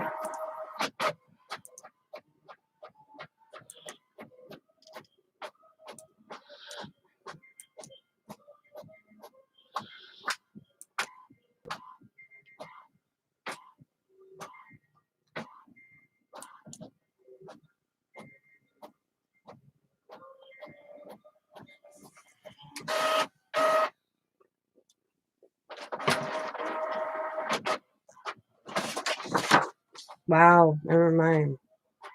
I gotta. Look how tiny it is. I know I can get it bigger. I don't want it that tiny. Better print bigger than that. So I'm gonna have to probably save. You know. Yeah, they both put in like that. So I gotta save them. All right, hang on.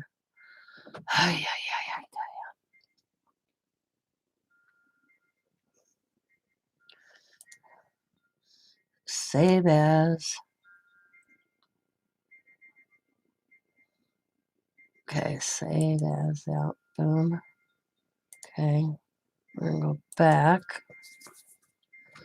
Inboxes. Go here. Go over. Nope. Here. Open.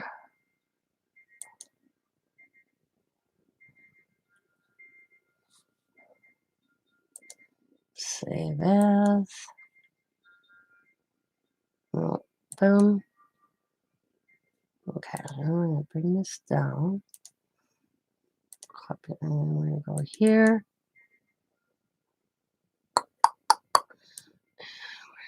We're going to print. There we go.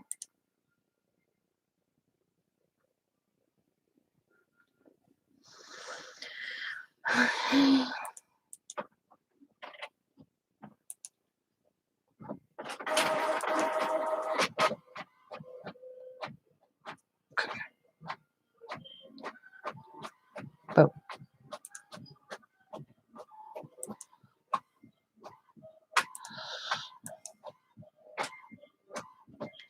All right, bye, Tina.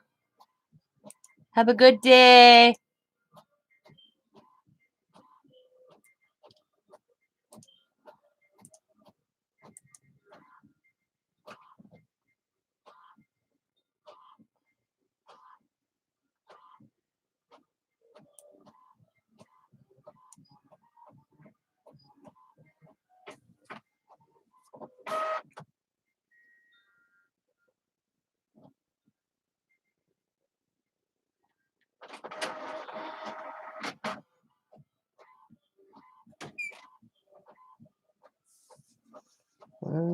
Let's print it again.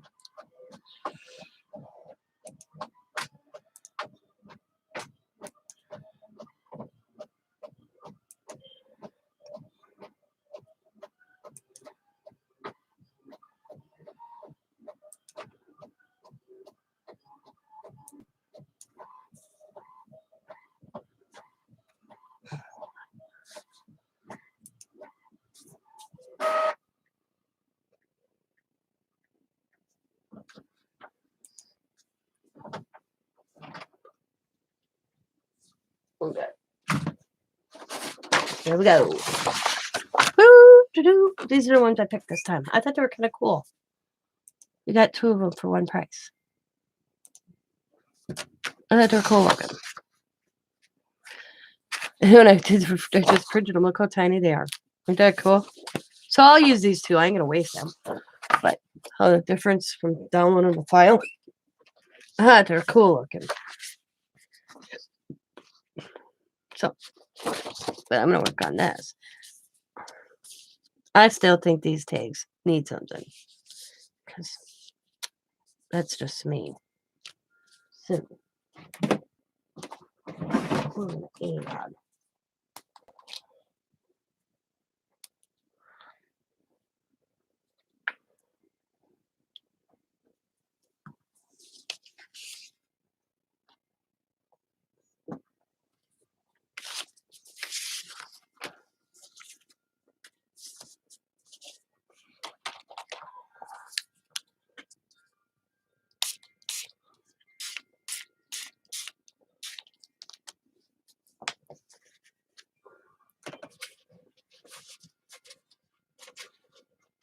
I don't want to take it all.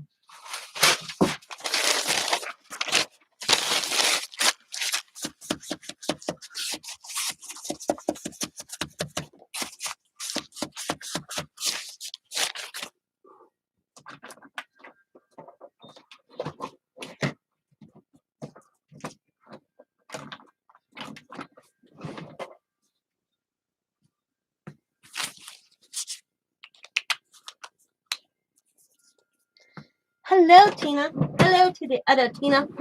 How are you today? Hope you're good.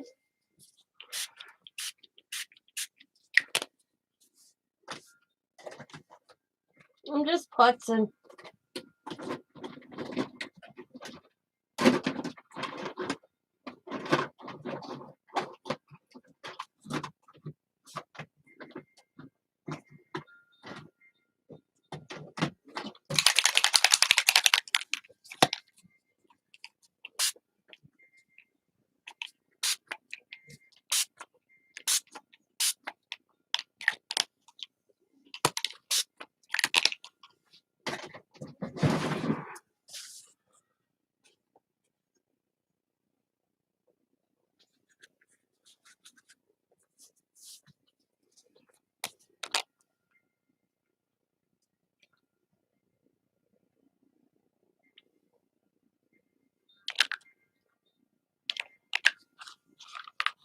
Yeah, on tags. Because once I get the tags made, I bought some more images. Are those cool? From the Sandy Gordon Art Tea Life. I thought they were kind of cool looking.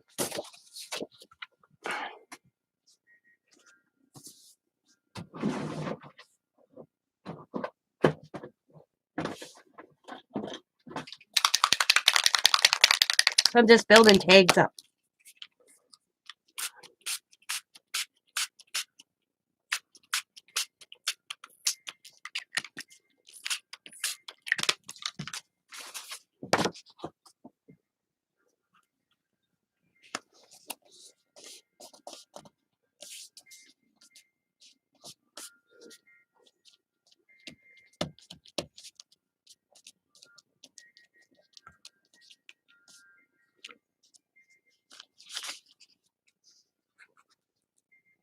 Oh, isn't that cool? I love this touching color.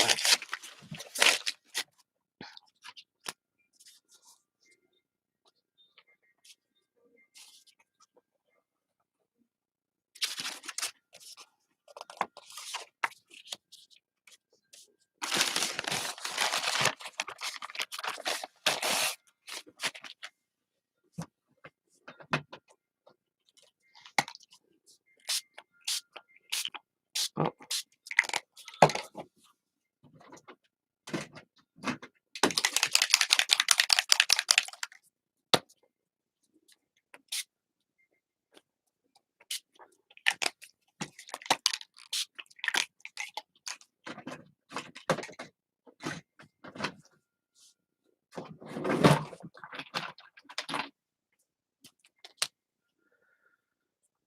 Ooh, I'm almost out of this color.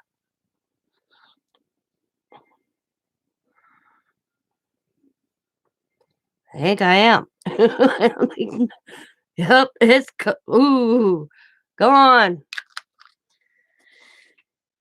I used every drop.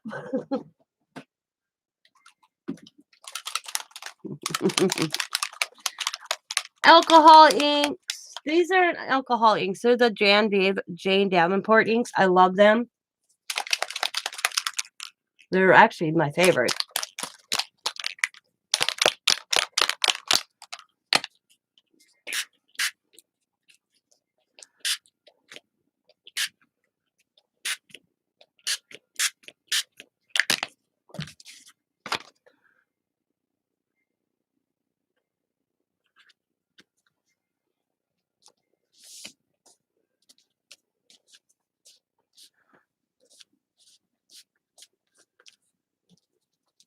They're like a watercolor to me. Yep. To me, they remind me a lot of a liquid watercolor. They spread like that. It's the best way I can describe them.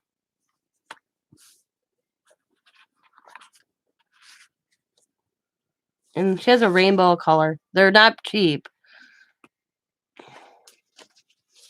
And I like alcohol inks. Don't get me wrong. We're going to go right over that. And I'll get mine. Oh, I don't got a lot of alcohol inks. They're okay, but with alcohol inks, I don't know. They absorb so fast. I'll show you a difference here. I'm gonna get the hand open. You've just seen how I just did that, right? Let me get my thing here. Ah, things are falling down.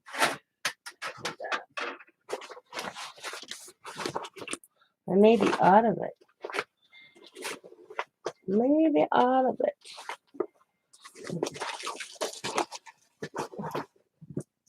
Nope, it's just mentioned. There's this called alcohol blending solution. Okay, I'm just gonna pick. Let's see. Let's pick a light color to start out with. It's light pink on here, or it's not as light as I thought, but it's okay. Put that down. Let's grab. Where's the purple? Where's the purple? Where's the purple? There's purple.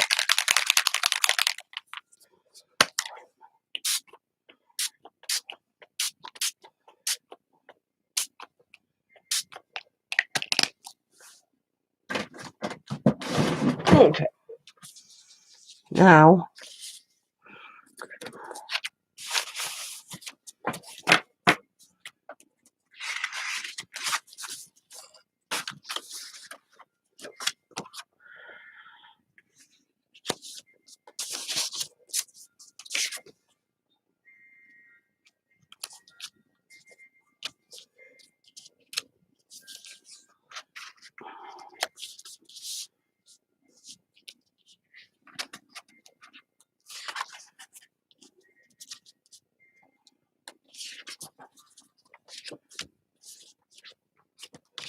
I'm all about picking up the color you can pick because there's a lot of color.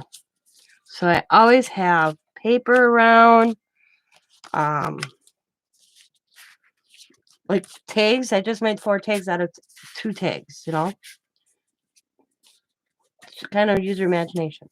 Now I'm going to apply the alcohol ink, and I'm going to show a couple different ways to do it. I can, let me fill up, it's right here. Let me fill up my spritzer here. I'm going to need that. I put alcohol in a spritzer. I have 70% alcohol. I usually try to get higher number, but they only had 70 in, so like 50 and below don't work too hot. So try to get anything higher. But the higher the rubbing alcohol, the better. All that was distressed oxides this time. And I don't stick to, when I do stuff, mainly, I just grab. Sometimes you'll see distress oxides, you'll see delusions on there, or other ones. It doesn't matter to me. It's about laying color. I don't pay attention to name brands. I see if they work together. They work together. I use them together. So we're just going to, here's some alcohol ink. I'm going to move a couple out of the way. I'm just going to,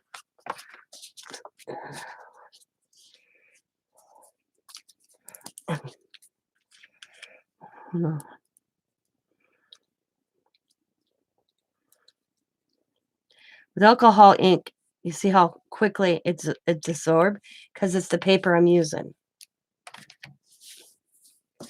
But sometimes you can get lucky and make it spread, add in alcohol, which it won't. But give a good layer of alcohol on your product. Okay? Sometimes you can get lucky there too. See how it's kind of doing it different, spreading a little bit more? The smartest thing to do is actually have your alcohol open in your spritz bottle. It's tricky, but you can do it.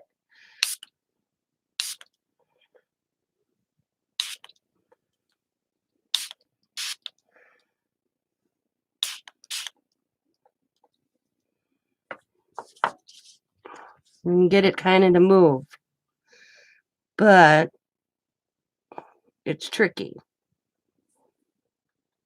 And don't light a match.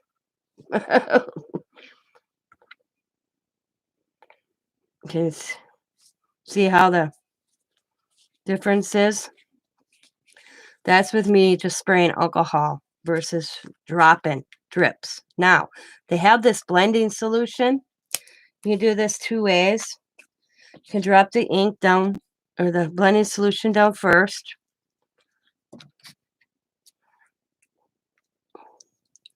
And it can help.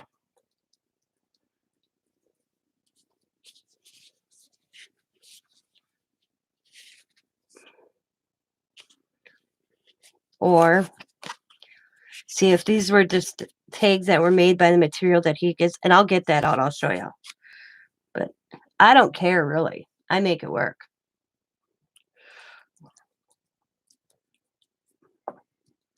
But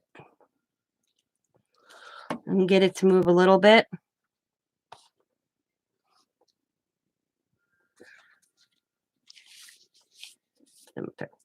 All right.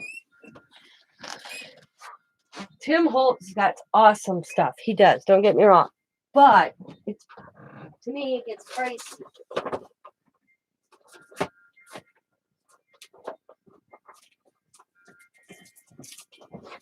He come out with this. I don't know if he came out, Ranger came out. It's called U-Pull. Okay, but this stuff's not cheap. Whoop, I'm sorry. So we're gonna put these aside. And I don't even know if they make tags. I make my own. See, if it comes back to it, I'll probably never purchase alcohol inks again. I don't like them for the reason is I want to use them on everything. Oh, you're seeing me all messy. Sorry about that. I wear slop clothes when I'm in here because I get into my doing it. So this is U-Pull. And I'll show you. I'm going to get something real fast.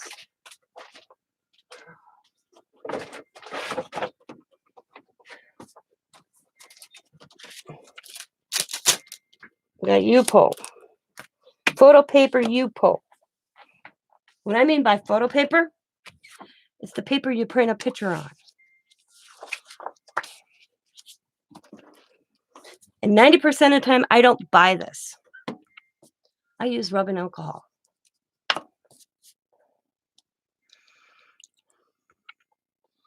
And I'm going to show you another color on that.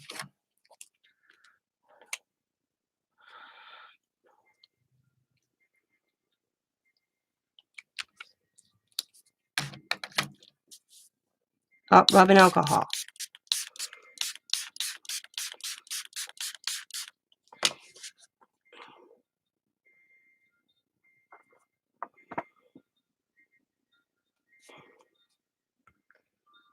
That's with spraying it after.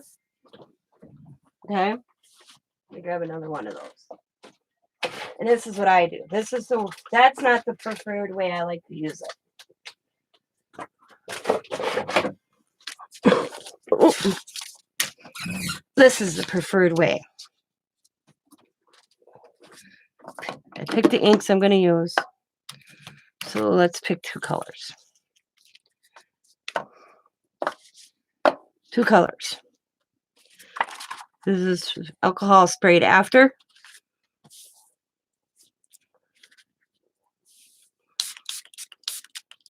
This is alcohol sprayed first. This is the way I prefer it.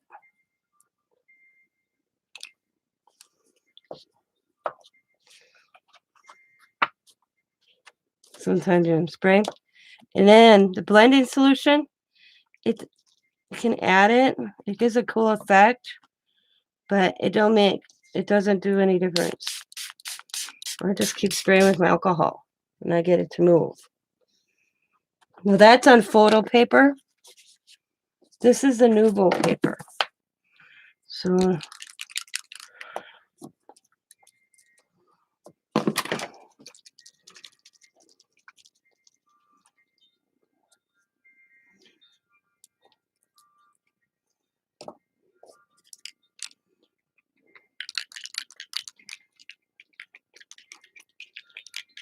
There is a semi difference. I will give them that. But I'm not I'm not the alcohol. Like I said, I won't purchase the alcohol inks again. It's not my thing. I prefer something I can utilize in different ways other than on specialty paper to make it work, personally.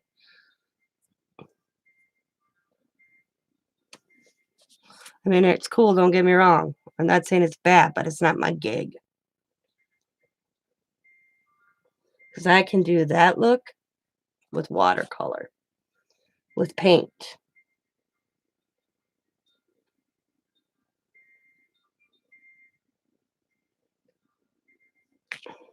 Oop. Look at that. I'm always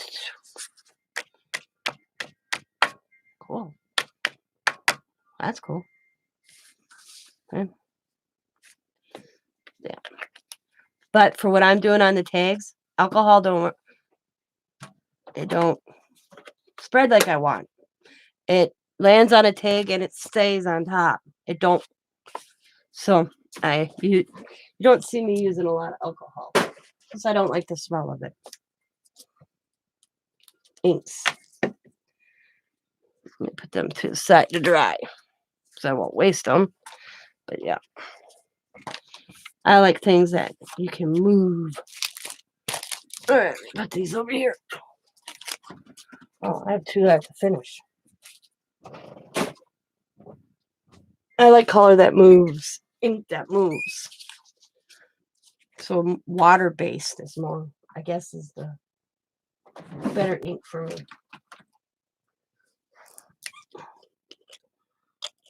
I guess is the word. Wow, what the hell?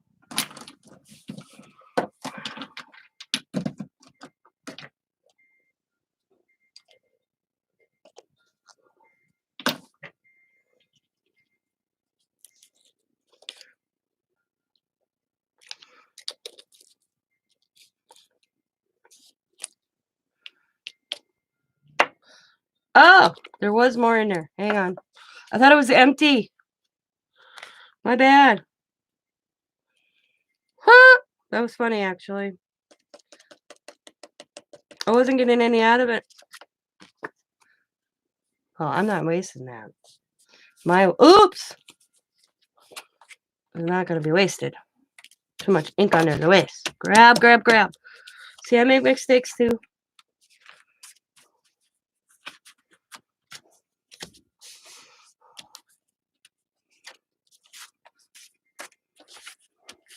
I'm even soaking it up off the outfit. That was funny.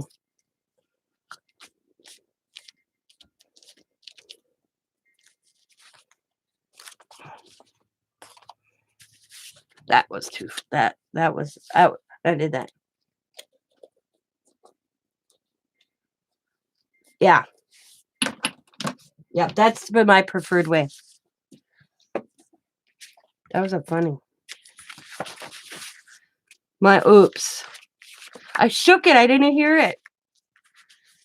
And I thought maybe it was just left, enough in the bottle. You just saw Tina do a big one on. I usually don't do that. All this stuff, all these ways, I've watched probably hundreds of thousands of different videos of mixed media with using different mediums. And I took probably bits and pieces of every one of them. Excuse me. And threw my own way in and create. It's all about creating. I look at right now in front of me going, oh my God, look what I just did. I could panic that I've spilled that ink, but you saw what I did. I hurried up and grabbed other stuff and didn't waste it. I mean, now I'll turn it into something. Like, that's pretty cool just by itself. I'm not even going to touch that. I'm going to let that dry. This one I'm going to add color to. Of course, I'll add other color to these. This one I'm going to add more color to. And I just create, and what shows up, shows up. They're all backgrounds anyways. So they don't have, to me, they don't have to be perfect.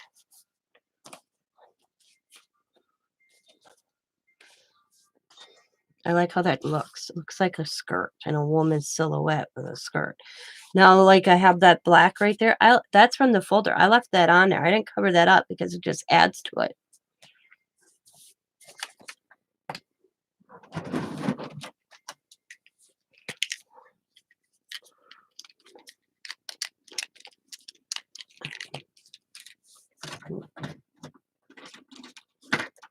Don't, I always tell everybody, don't sweat the small stuff. Don't panic. Just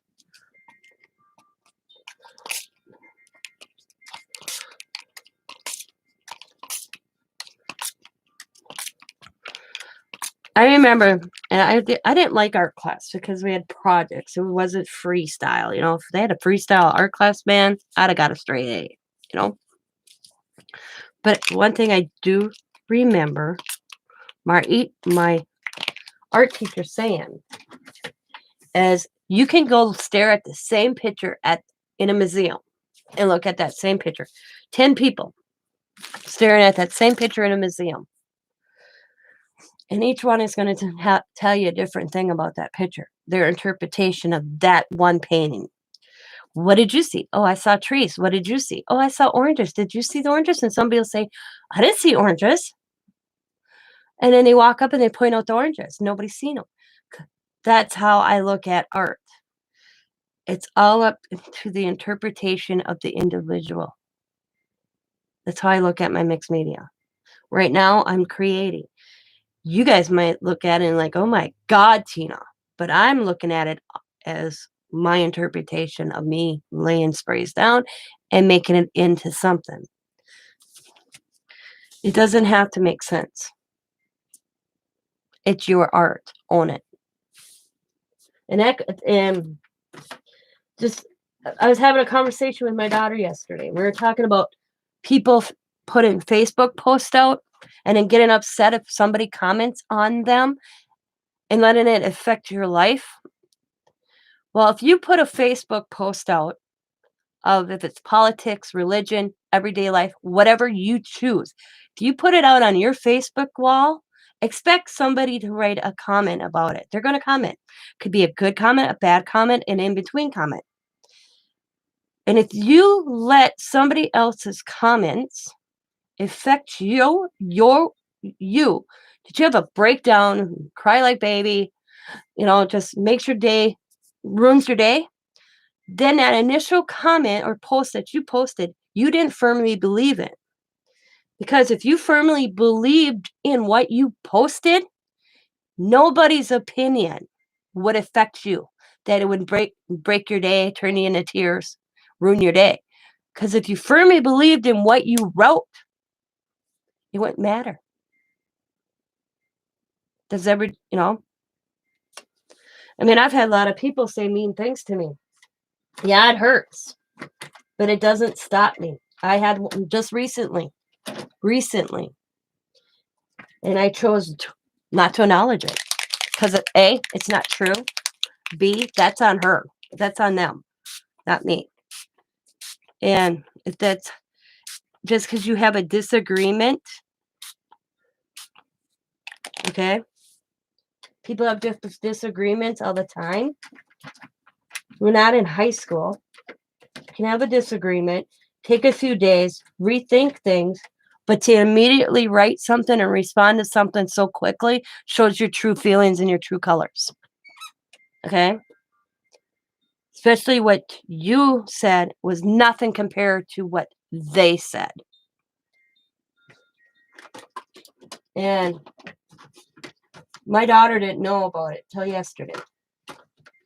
And she asked, and I don't know how we got on this subject. So I showed her. And she said, that ain't nothing compared to what the person came back with. There's no comparison. None at all. So it just shows that who you thought you knew, how they exactly felt about you in the beginning, and they never told you. But, and I'm one of these, my mom always told me, flick it off your shoulder. Just flick it off your shoulder. And that's what I do. Flick it right off my shoulder. And that goes for everyday life or anything else, I flick it off my shoulder. I'm like, whatever, goodbye, see ya. Don't want to be ya. Because I realized I have plenty in my life. I have grandkids. I have a husband. I have a wonderful son-in-law, wonderful grandkids, wonderful daughter, wonderful son. And I do have friends. YouTube land friends and outside friends. A lot of my outside friends just don't craft, because if they craft, they'd probably be here doing it with me. I'm the only crafter out of my little circle of friends. And they have full-time jobs. I'm a homemaker, so I got a lot of time on my hands compared to my girlfriends. Matter of fact, we're all getting together for me and my girlfriend Dana's birthdays. Me and my best friend's birthday is the same month as mine. We always try to get together. Last year we couldn't. I was sick. And so we're working out. There's 4 of us. Dana, Julie, Pam, and I. And Tanya, if we can get her to come from Minnesota. And we're thinking about doing a weekend retreat. Yeah. A weekend retreat. And going renting maybe I think Julie called it a combo unit, condo, where there's a couple bedrooms in one thing. Renting it, pitching in and doing a weekend getaway out of Green Bay and just having a blast. And we all discussed pitching in so much, covering our girlfriend Tanya, who lives in Minnesota. She wouldn't have to pay. Just get here and we'll cover the expense of the hotel, the stay, because she's the one that's going to have to travel here. Out of 5 of us, or 4 of us live here, and we're all trying to plan it. Instead of doing a birthday gig in March for me and Dana, we're going to pick a day this summer and kind of have all our birthdays on a month that nobody's birthday's in, so we can't say, oh, we did it in May because it was so-and-so's. We're going to pick a month that nobody's birthdays are in, and we're going to do this and just celebrate all our birthdays this year and let loose and fancy free and go dancing. Probably pull a hip muscle or something, but I'm the baby of the group, okay? My best friend is 55, where I'm 48. Not too much of an age gap, but I was always the baby of the bunch. They're all older than me by at least 5-6 years. They're, when I met them, 2 of them were already mothers, but we all get along fine. And you're not talking, I was 18. I'm going to be 49 years old, and this is that friendship. And it's a type of friendship where I don't have to talk to every one of these ladies every week or every month. My girlfriend, they're always busier than me. But years ago, me and my girlfriend Dana, we were hip to hip. We lived next door in a duplex. We rented from the same landlord, same duplex for 5 years. She worked. I was homemaker. I grabbed her kids after school. They were here. I couldn't tell you how many suppers. We'd be like, she'd call me. She goes, what are you cooking for supper? And I'd be like, this. Well, go over and raid my refrigerator. Or here's, because we always had keys for each other's houses, duplexes. Started out, we lived across the road from each other in different same complexes, because I lived in the apartment. She lived in the condo units. She had the pool. So, but then we ended up renting the same duplex together, which was funny. We didn't even know we were doing that. It was so funny. But a lot of times we had supper with all our kids. She was a single parent. I was married. And she'd be like, go to the house and find something in the freezer to add to your dinner. If you make it. That's how it was. Because she was always working. And I felt like I had 5 kids instead of 2. because she worked a lot. And she was a single parent with, how do I put it politely? A loser as a daddy. Who.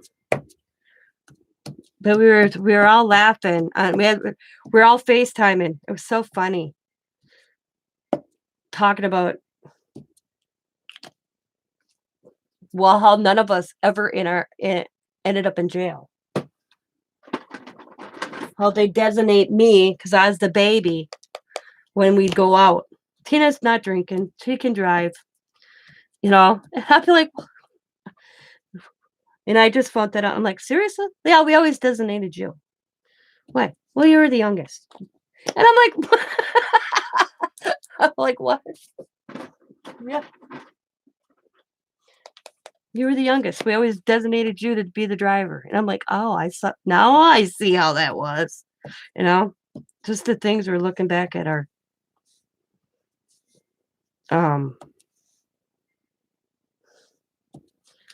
lives. We're all grandmas, except for Julie. And Julie's like, she can wait for a while. Her biggest fear right now is her daughter is in Paris. Her daughter's teaching over in Paris. What's the last time you drank? You said never again. Yeah. No.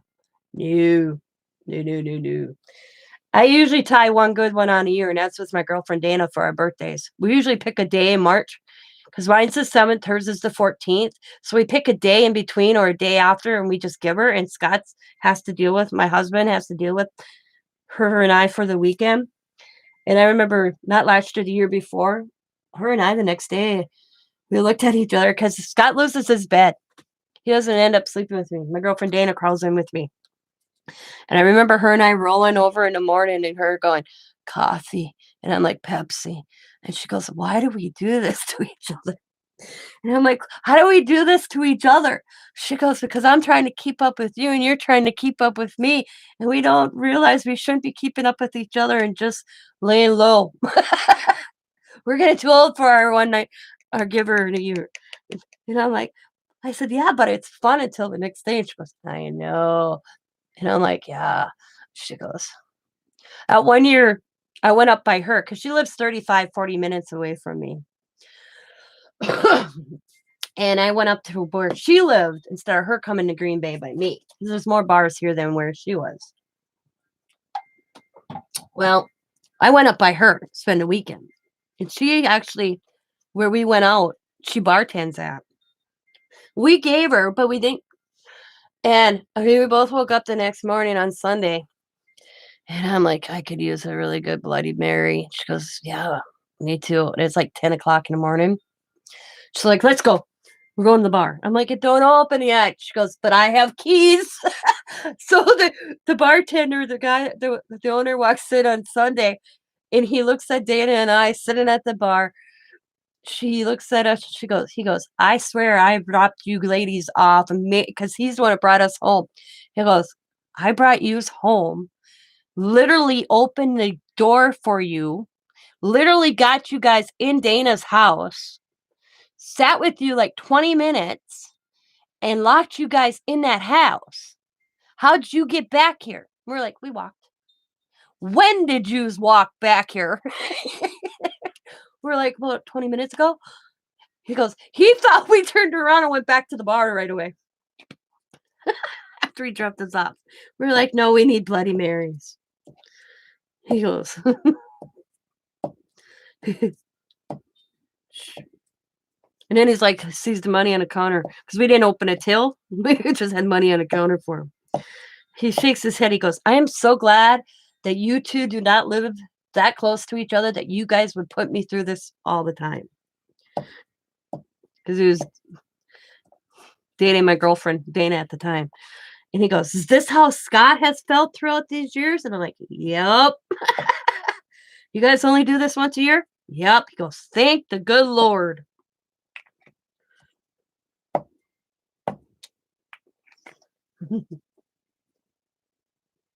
And my girlfriend Dana actually lives where I grew up. And I laugh because a friend of mine is a police officer up there that I went to high school with. He'll look at Dana and says, I know Tina's birthday's in March. Are you guys coming here or are you going there? And Dana would be like, I'm going there. He goes, like, okay, I don't have to put extra patrol on. I'm like, Eric, I'm going to get you someday. It's all in good fun, though. But that's lasting friendships. I mean, Dana and I have been through hell and back in high water and wake up every day. Like, well, I just talked, like we said, we had the Facebook Messenger. We were all talking the other night, laughing. Oh my God, we had tears running down our heads thinking about the stupid shit that we did in our lives. I mean, I'm the only one that's Pam and I are still married. Tanya is still married, but it's rough kind of thing, But talking about our kids and how kids are, and me and Dana are the grandparents of the bunch of the 5 of us, Where Julie's like, I can't wait to be a grandmother on one hand, and then the next day she's like, nope, I'm okay. It's just funny. But that's me and Diamond were having like that conversation yesterday.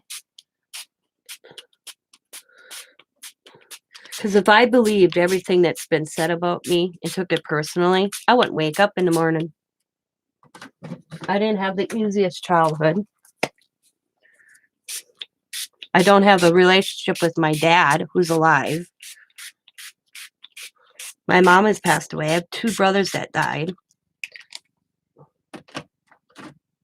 If I let everything bother me, and that's in everybody's life. If everybody let everything that people said about you and bothered you, we wouldn't wake up in the morning. We wouldn't get up in the morning. And I wasn't raised like that. My grandpa would always say, put one foot in front of the other and walk on, girl.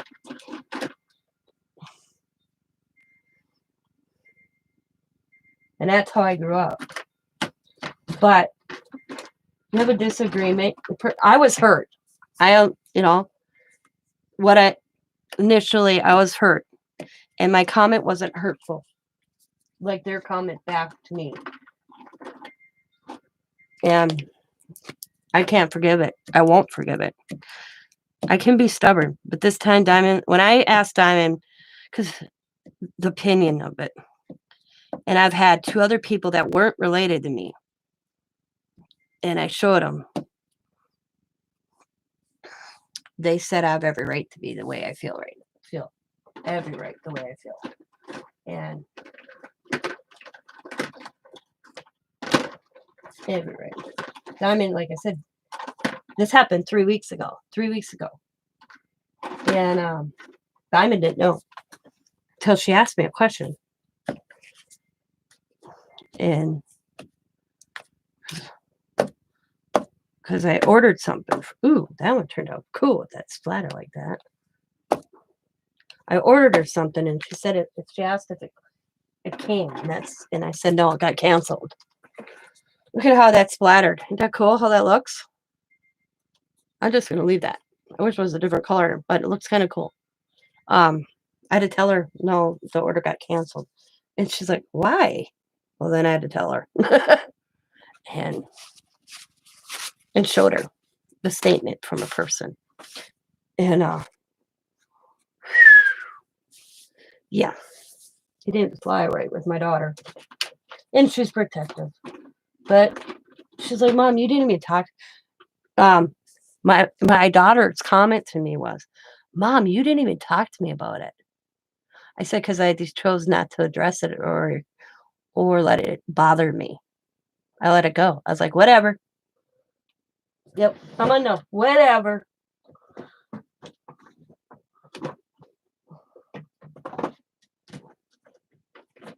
She was stunned that I didn't say anything.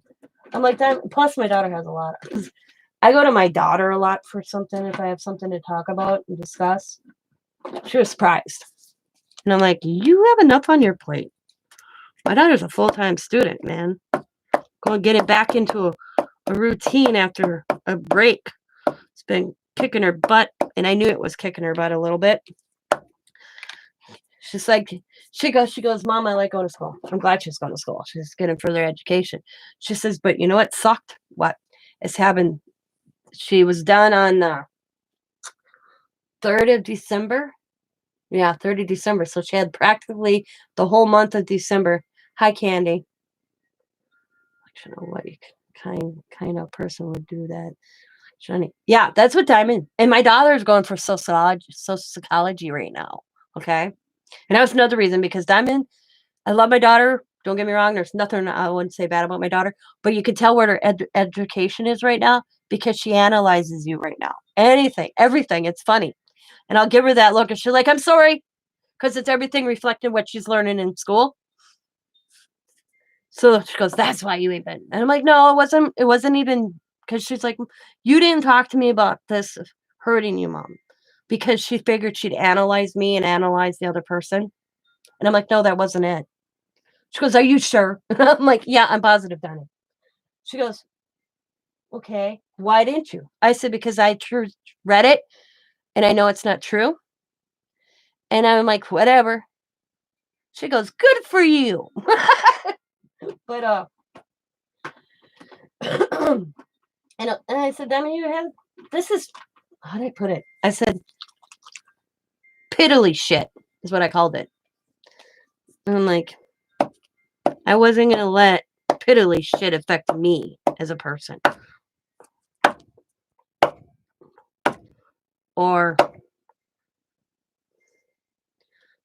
But back to my daughter saying she's like, I love school. But she says she wishes, she goes, that she didn't have a break, that long stretch of a break.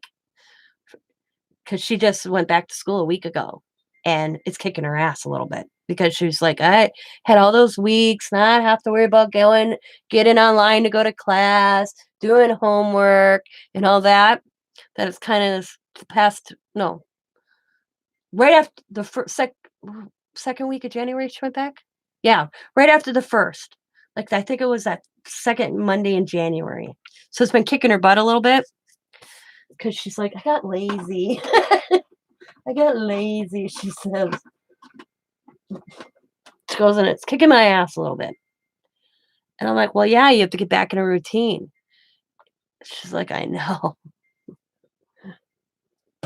I said, is it the subject? And she's like, no, it's just, I'm like, yeah, you need to get back in that mode of school. She's like, yeah, get back into setting a schedule for herself as well as the kids. Plus, she's working because she only started working at Red Robin right before Christmas for extra Christmas money. And, well, now she chose to stay because she was only going to work through the holiday season. I asked her that. I'm like, I thought you were only going to work through the holiday season. She goes, I was, but she dropped the class. She had an option of taking a class or taking it this summer. And this killed me. Not killed me, but she was telling me I dropped the class and I saved it. How did she tell me? $800. Taking a class now would have been an extra $800. To taking it this summer for 6 weeks got lowered to half the class. What did she tell me? Hang me, figure out what she told me here. She was telling me this.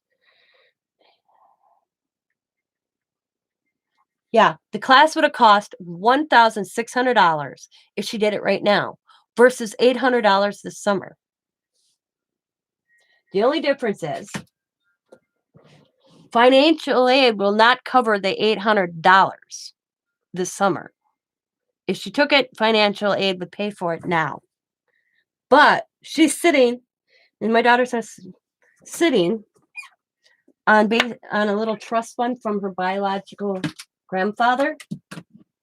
Gave her so much money to use for college. And he extended my daughter's because it was supposed to end for Diamond. She missed it by a year for the trust fund that he had set up for his grandkids and great grandkids. Diamond missed it by a year. She didn't know that. But he made the exception of the rule. If Diamond did her first semester, that then he'd put her back into trust. And then but she had to show her grades. So she got her grade point average, said to him that, and then he put her back into trust. And she chose to use the trust to pay for that course this summer. It could, and not be so stressed out having the additional class. Because she's like, she went that route so that she could not have, I mean, she was putting a lot on her plate, plus working. I mean, and like she says, people do it all the time. I'm like, but do people do it all the time? Yeah, I mean, they do, but I said, some people do it with 3 kids like you do, plus work full time, plus still this. There's a lot to take. I said, I feel sorry for single parents that are working and putting themselves to the school. At least you have a good source. But if it's too much, take the class this summer. Let the trust fund pay for it. Trust college fund, whatever it's called. So that's what she chose to do. She goes, but then I have to worry about somebody watching kids. And I looked at her like, what? She goes, never mind. I wasn't thinking it. So I'll have the kids because it's 6 weeks long on campus. Where right now she took it, it's online. This one will be on campus. That's why they're saving money. And I'll have the kids. She goes, you just want to have a grandkids. And I'm like, well, yeah. It's just like, so her and Sam discussed it, and Sam agreed to have her, take it this summer. Take a, because she's trying to get, how did she tell me? The one course that she would have could drop, take this summer. She would have had to, that one was 4 days a week, where the other ones were like 3 hours a week or 3 days a week, 2-hour classes. It would have, I don't remember the whole time frame gap, but it was a lot to take. So she hasn't taken it this summer. And I ain't going to interfere with any of her plans this summer either. So that was a cool thing. Because I'm like, what about our trip? And she goes, nope. So we're all good there. But she's going to become she already has internship this summer too. I'm like, what? Yeah, because she don't get paid for it. But she's already got a friend of ours got Diamond hooked up for, because she gets some sort of credit. She needs to get so many hours somewhere or another after. You can start it before you even finish. Because it'll be after she gets her first, because she'll have one certification already done to what she's going in this at the end of May, or the end of May. Man, too many dates. But where that one certification will hook her up to her future career that she's going in. Damn it. Well, I gotta grab that. I spilled that. And a girlfriend of mine that's actually pretty much kind of in the same line of work as Diamond's going into hooked her up with her internship, where she can do that right away. She don't have to wait to be fully graduated. Then it's kind of like where a doctor has to be underneath a doctor for a while or something. My understanding is kind of what I took from it.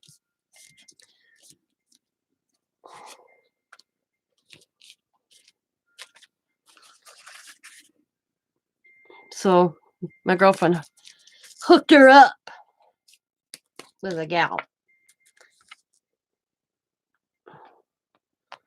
So she'll start that. She's going to have her playful. She's going to have her playful for a couple of years. But she was going to go on one career, but a friend of her, and thing is the career that Diamonds going in, we know a lot of people that actually went in basically the same career. So they were telling Diamond,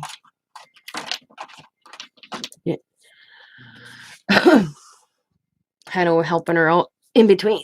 Oh, I'm going to actually grab this and lay that tape on there. It's so funny. But she analyzes everybody.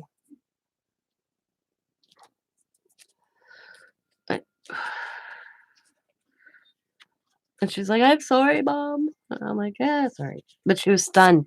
She was really stunned that I didn't go to her. What was going on? And I'm like, there's no need. She goes, did you talk to anybody? And I'm like, oh, yeah. Talked to a few people. I said, and I let it go. Their loss, not mine. And the thing is, it was about material things. That's bad. That's sad. Material. What I mean is not fabric. I mean objects. Yep. So,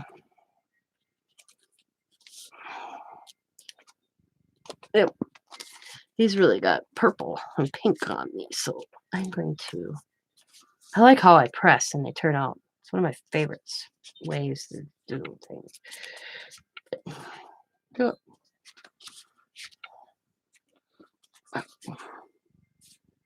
And they dry different. It was amazing me. So we're going to add a little purple to this one. I'm just going to... That came out different than I wanted to, but we're going to drip.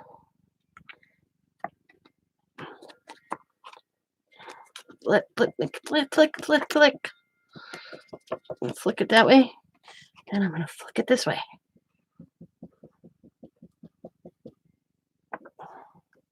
This is when my husband can't take me out in public. But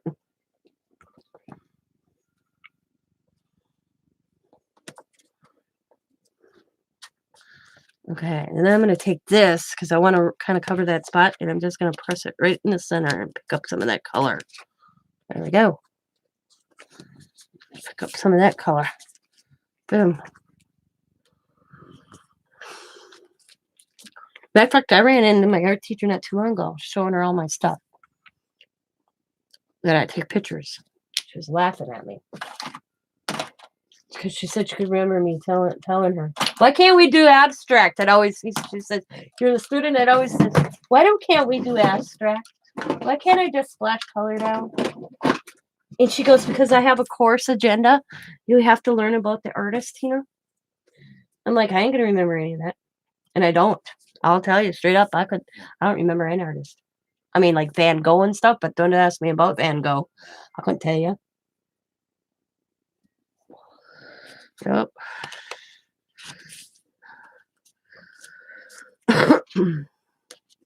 Wasn't my thing. I like how these look. Now I'm going to let them dry here. I'm going to get my dryer out. I'm going to dry these because I'm going to splatter them. Also.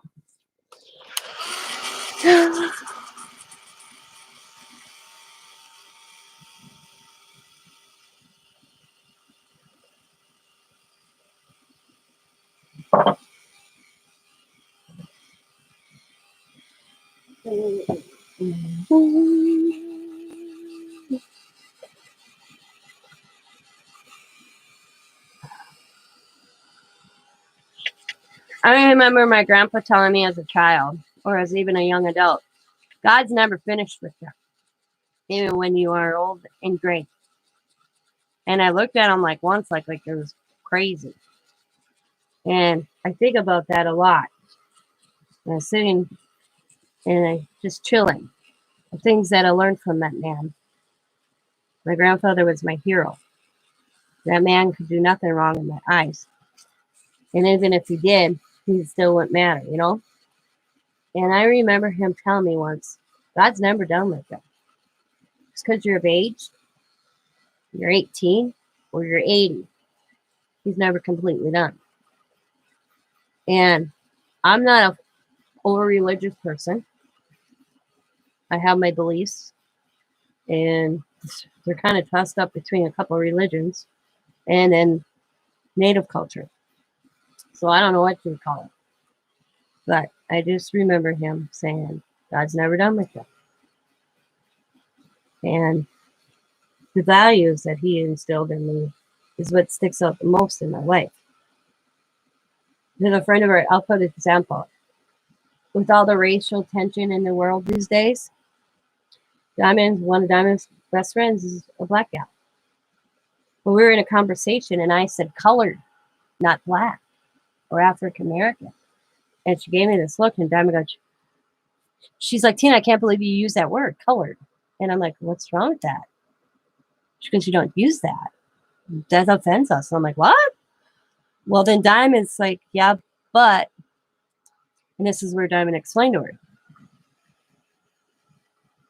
And the culture or eras of like grandfather to me, to my daughters, timeline. My grandfather didn't use African American people. He didn't use the color black. He called them colored folks. That's where I learned it from. My grandfather was no disrespect. And Chelsea's dad was actually there. And he says he can remember when he was a kid, they were referred as colored folks.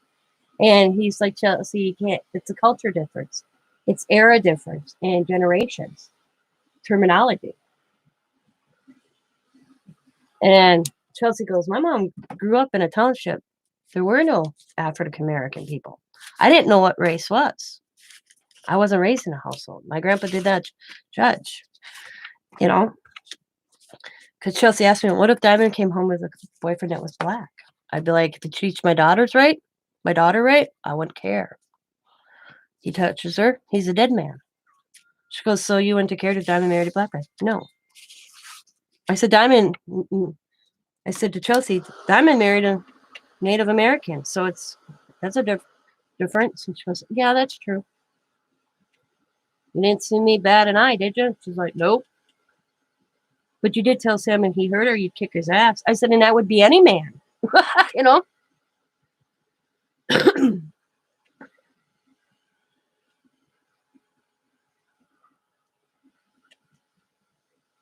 Chelsea's like, I'm sorry. And I'm like, no, I get it. I understand. There's such high tension.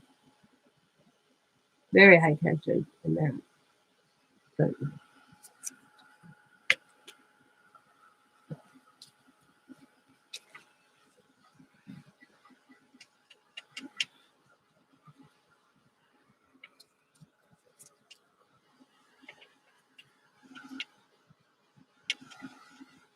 I don't judge anybody by their skin color. If we all did that, no, we'd be friends. Or religion. I judge them by their personality or their person they are or show they are. At least I try not to. I'm not trying to put myself on a pedestal or anything, but that's my firm believer. I am a big believer in first impressions, though.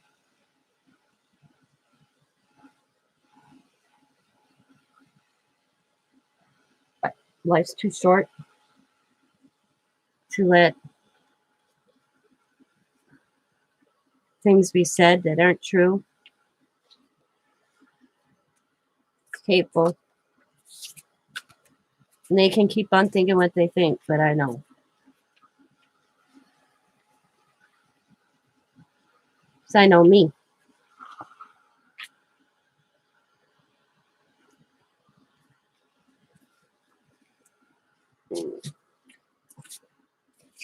And don't regret your own choices. That's what it is. That's what Diamond said.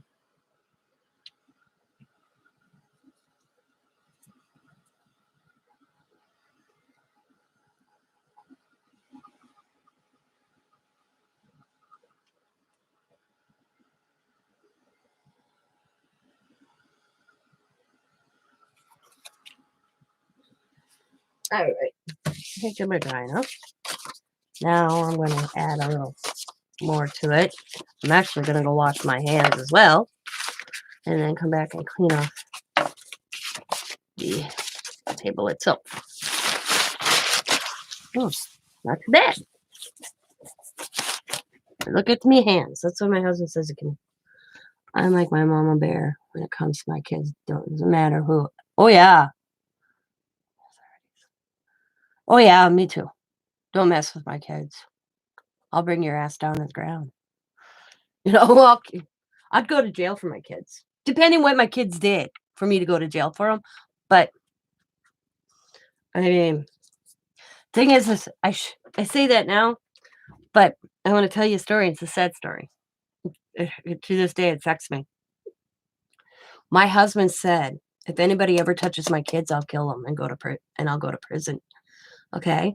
And you say that as a parent because you want your kids to know they are protected. Okay. Well, when something happened to our daughter, she chose not to tell us because she was scared of my husband saying, anybody touches my kids, I'll go to jail. I'll go to prison because he'd kill the son of a bitch, was my husband's attitude. So when something happened to my daughter, she didn't tell us because she was scared that she'd lose her daddy too because he'd do something. It wasn't till I noticed changes. I'm so connected to my kids that I noticed within a month and a half to 2 months, I saw these sudden little things changing in my daughter's attitude. She started wearing black, and my daughter was one of these kids. You hardly saw black on her. She was always bright colors and stuff. And I just thought, okay, maybe it's just this. They all go through that gothic phase, some do. And I thought, well, maybe that's it. But then I noticed other little things.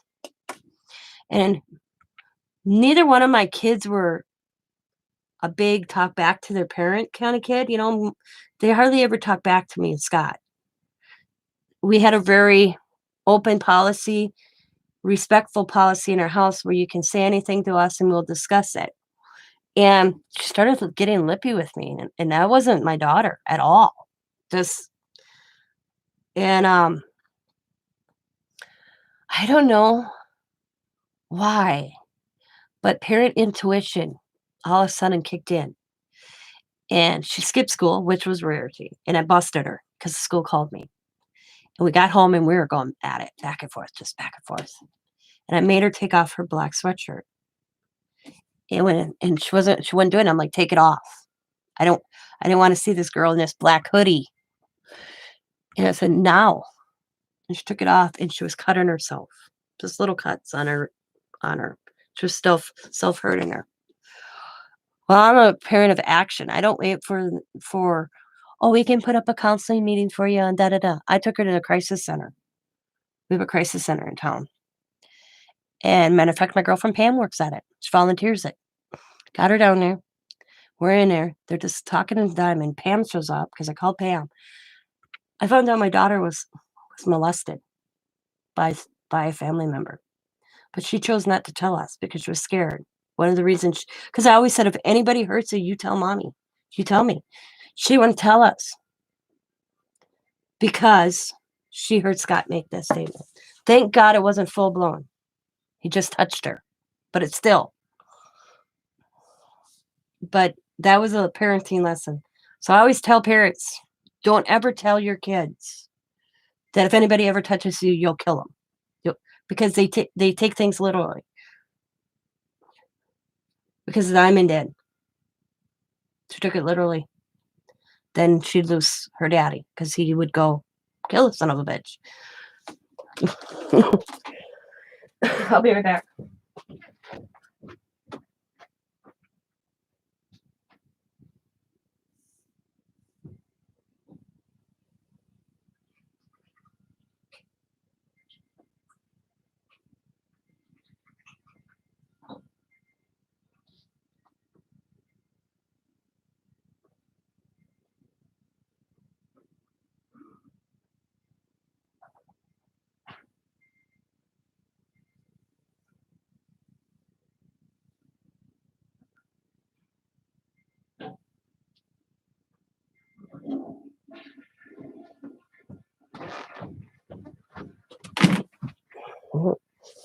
But that devastated me. Devastated Scott. Just devastated Scott. Because he felt that he failed as a parent. That he felt that we failed. And we didn't fail. because we went to counseling. We got Diamond all the counseling she needed. And look where her profession is. That's what Diamond wants to work with. She wants to take. But we got her everything she needed. We worked it as a family. And today, she's a beautiful young woman. And we were talking because the guy went to jail. He went to jail, and then he's has to register as a sex offender. And I remember saying to Diamond, matter of fact, we were just talking about this. I said the happiest moment, Diamond, in my life, not in my life, is the day that he was cuffed, stuffed, and put away and sent away. And your daddy stood in that courtroom next to you. His arm wrapped around you for the impact statement. And he didn't go to jail. He did. The offender did. But how kids can literally take something and take it to heart. That's the best way to put it. But the mama bear does come out and you go. If your child's hurting, doesn't matter what age they are or what age you are. You're never, like I told my son, because he'd be like, Jesus, Mom, I'm 24. Because he went away to school for 8 weeks. 6 weeks? 6 weeks? 8 weeks? Down in Ohio. And I said to him, well, just because you're 24 doesn't stop me being your mother. I'm going to worry about it. Because, I mean, we had this, and being in another state, not knowing anybody. That was a biggie for me. I'm like, Xavier, you're going to a state, you know nobody. It's not like you're going to like so-and-so's house to go to school. You're going to stay at a hotel for 8 weeks in a strange city. So I made him take all his, we wrote down, I wrote a list of all his medical information, what he was allergic to, put me and Scott's information on there, made 4 copies. One I made him stick in his wallet, 1 copy in his glove compartment, and I made him stick 1 in his spare tire. He tells me I watch too much, 48 hours. And I made 1 go in his school file that was on record at school. And I made him send me a code word every other day. We had a word we'd both picked that we knew we wouldn't forget. So I knew it was him. He's like, Mom, you act like I'm going to disappear. I said, it only takes 1 stranger. He tells me all the time I watch too much CSI and stuff like that. And boys don't, I'm like, don't even go there. That girls are more acceptable to be disappeared than boys, because it does happen. But he told his girlfriend, his fiance actually, and he's what I made him do. And he goes, I don't blame your mom. And he was telling his buddy and his instructor down there. And his buddy he made a couple friends. That was nice. He said he was telling his he was roomed up with a guy. And they were talking about something one night, and he goes, well, I have to send my mom a code word every other day. And they're like, what? And he explained it. And one kid goes, I wish my mom would have did that. My mom opened the door and said, have fun. See you in a couple weeks. She hasn't called me since. I guess I don't know. I guess I'm that type of parent. I don't know. I'm not an overbearing parent, because I asked Diamond that. She's like, no, you're not really. But she says, I get why the concern, especially what was going on in our world, Yeah, pandemic, all these protests, who knows where. I was like, yeah, it's kind of scary out in the real world right now. I just watched something on Court TV that happened in the state of Wisconsin. Oh my God, I don't get it. I just don't get it. Kids, I don't understand it. And I don't understand where these parents of these 2 kids were. 14-year-old and a 16-year-old had a baby. Okay. the baby mama had the baby in the bathtub. And then a 16-year-old boy was supposed to get rid of the kid. He was supposed to go, like, drop it off somewhere, like fire station, hospital. He didn't. He took it to the woods and shot this infant twice in the head. And I was thinking to myself when I was listening to this, going, where were these kids as parents? How did they not know their daughter was pregnant? Do parents not know their kids anymore? I don't get this. I can't wrap my head around this one. I remember Diamond was 17 when I knew right away. Maybe I'm just, I guess the best word I can say, I was in tune to my kids more than parents are in tune to them. Some other, I guess parenting is different, but I knew what my kids were doing. I knew when my daughter was pregnant before she even told me. I was waiting for her to tell me. I just thinking this child's 14. This gal was 14 years old. Where were these parents to allow her to see a 16-year-old? Yeah, work. Yeah, I mean, I get parents work, but that one blew me. I mean, I was like, oh my God, how could you, as a, maybe it's because I chose, and I was talking to Diamond about this, and I made the decision. Me and Scott made the decision a long time ago that I would be a stay-at-home mom. That one of us would be always home with our children. And I mean, I worked a couple winter or jobs to have extra money for Christmas, but I was home 90% of the time with my kids. And I said, maybe that's the difference. That today's society, everything's so hard to live and make ends meet. Both parents have to work.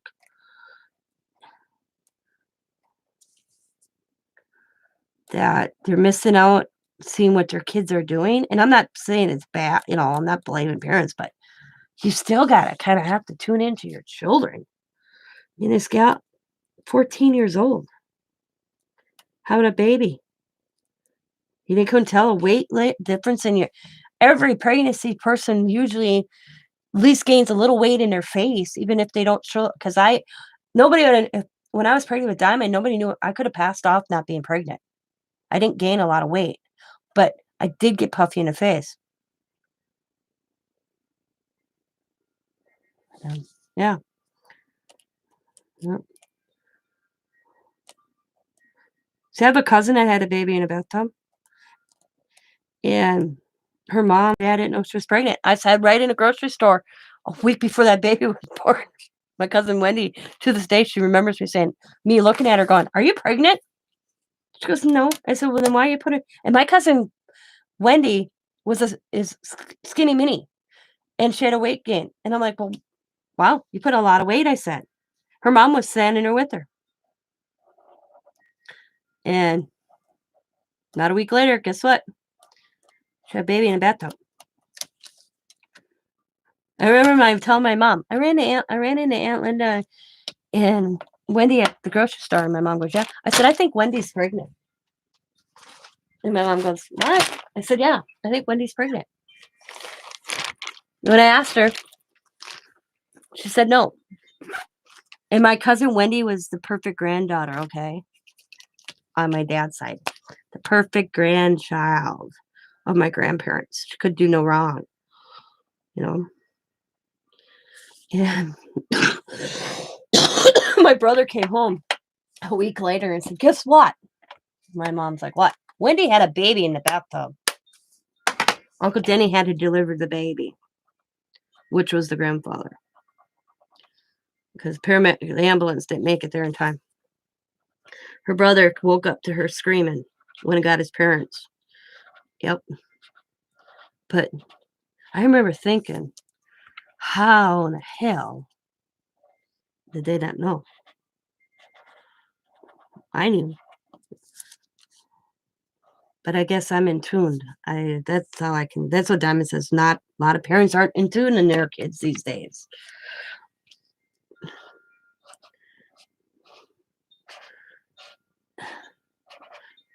Family values aren't the same. They left for school, and she was yeah, that's what I did. When I'd take a part-time job, I, would work when they were in school. My husband always worked nights until my son was in high school because we teased him. He was turning 15, and I said, "Guess what we got you for your birthday?" And he's like, "What?" I said, "Daddy's home at nights." And he's like, "Oh, man." That wasn't actually his birthday present, but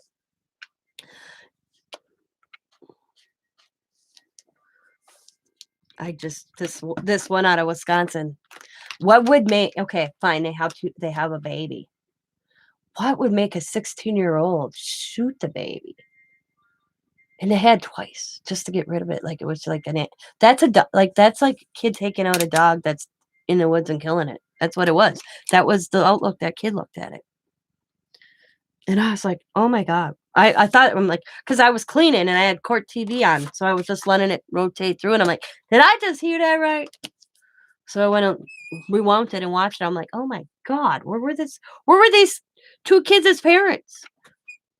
That none of them felt comfortable enough to walk up to their parents and say, "Hey, mom, I got so and so pregnant.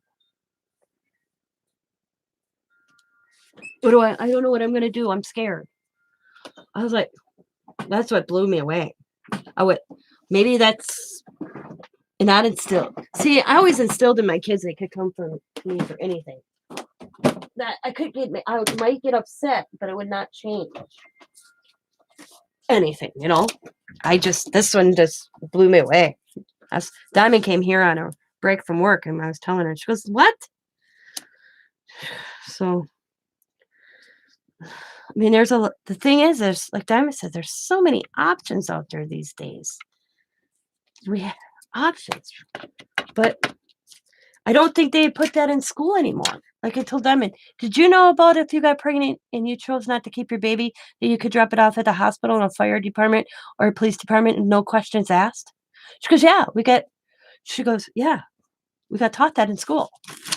So maybe they're not teaching that in school anymore. I don't know. Because I asked Diamond, because they didn't have that when I was in school, you know.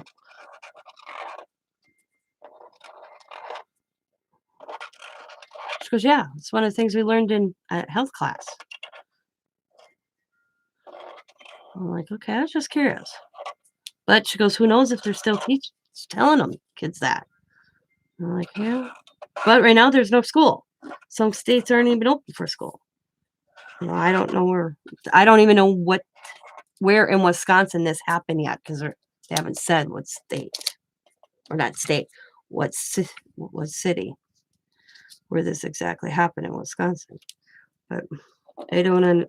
That one blew me away. That just blew me away today. Blew me away. How? But you can't think like that. What was going through their mind? They were scared, I imagine, but still, that's extreme.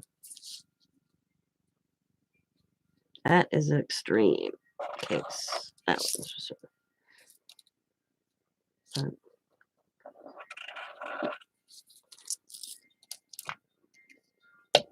yeah, safe haven. Thank you. I knew there was a name for it, but I just knew that you could drop them off like the police station, hospital, fire department, orphanage, or not like an adoption agency.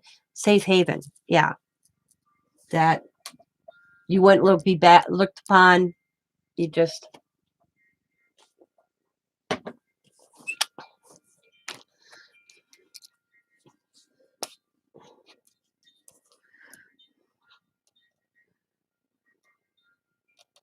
because I didn't, you know, I'm not. They didn't have that when I went back in school in the day. But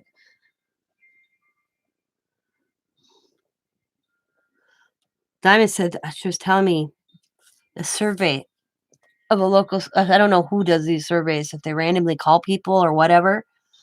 And they were talking about family dinners in one of her courses. How many families actually sit down and have family dinners, like at a certain time every night?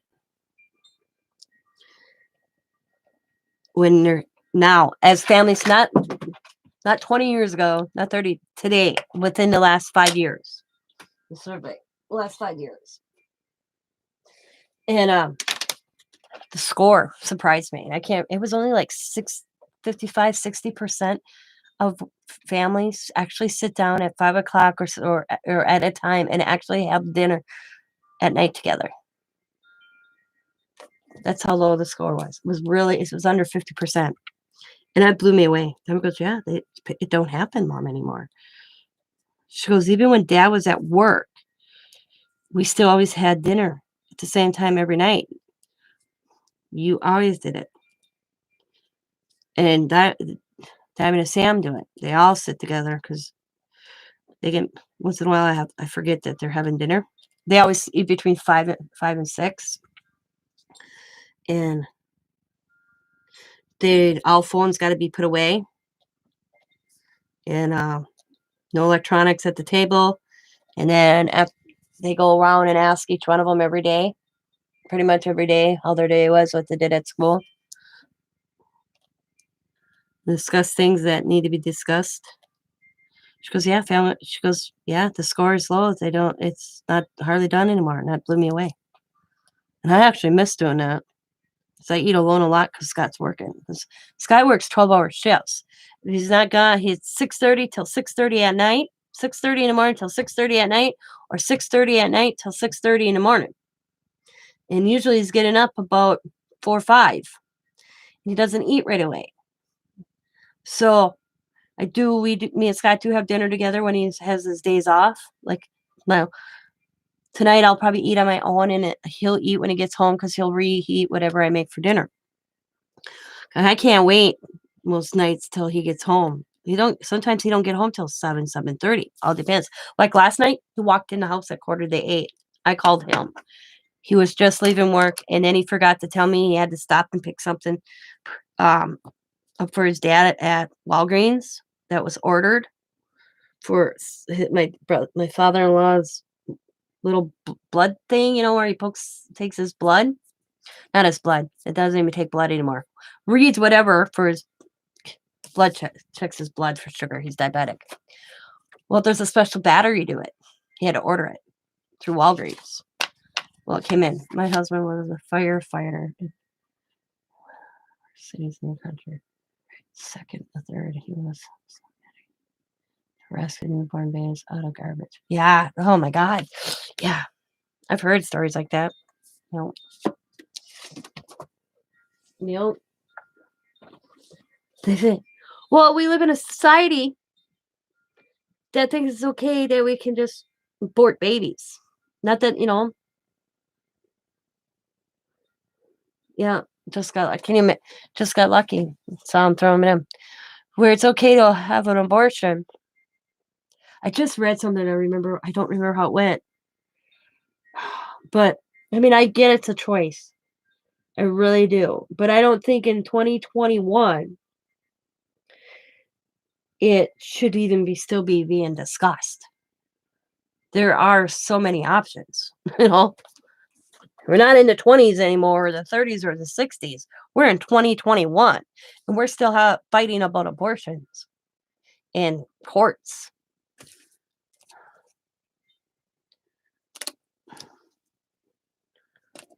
I do, and I'm pro-choice up to a limit.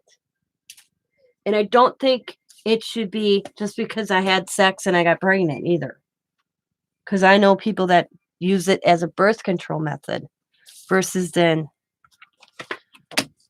especially when you can go have birth control. Like my daughter, she had a birth control and it's good for 5 years. So why aren't we pushing birth control instead of pushing abortions? They can take their clinic to the same clinic to have that procedure, but they couldn't take to that clinic to get birth control. So when my daughter got pregnant at 17, we talked about different options. The one thing I asked her was not to abort her baby. Because I told her there was a lot of people out there that can't have children that would want that baby desperately. If she chose whatever she chose, I'd back her. But the one thing I couldn't believe in, because you chose to not have safe sex, is to have an abortion, even when she was 17 years old. That I'd get her everything she needed if she chose to give the baby up for adoption, which would, I would, I'd back her, even if personally I didn't want her to. Because there would be a grandchild out there I'd have when I wouldn't know where it was, kind of feeling. But she's 17. She had a whole life ahead of her, And but I did ask her not to get an abortion. And her and Sam discussed it. Sam agreed with me, no abortion. He couldn't sit by. He said he didn't believe in it either. He just no. And they actually chose to have the baby and raise that baby. That's Allison. And they've been married, going on 14. No. Wow. Almost said 14 years. Wow, I don't know what 14 came in my head. They will be married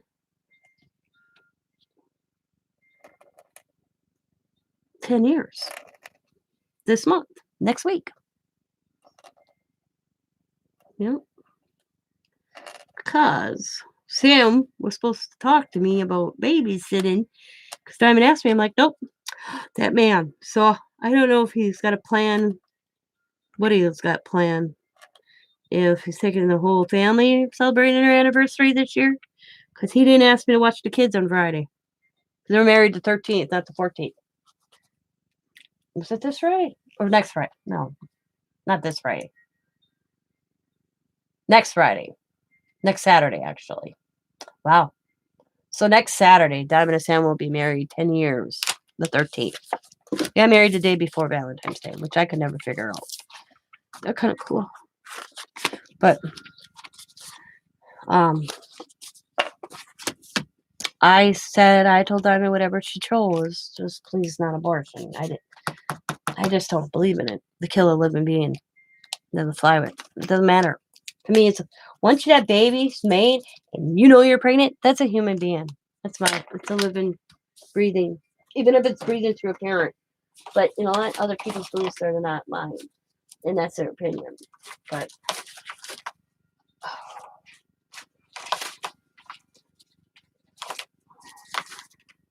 I just don't understand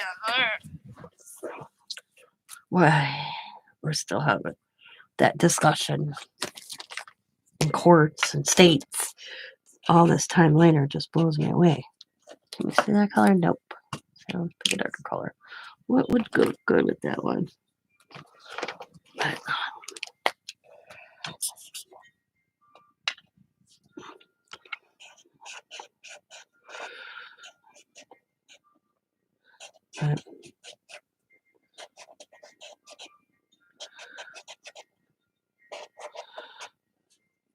thing is kids grow up too fast these days.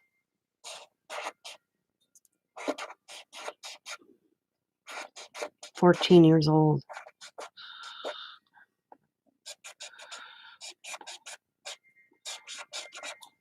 Having a baby. 14 years old. It's just, she even in high school yet?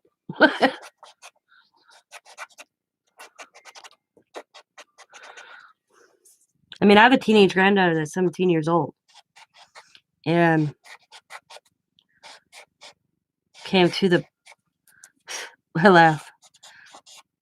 parental talk, and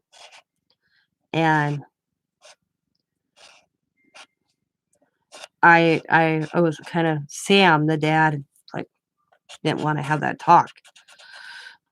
So it was Diamond, the stepmom, the mom, and the daddy, and about the choice if they should put Leah on birth control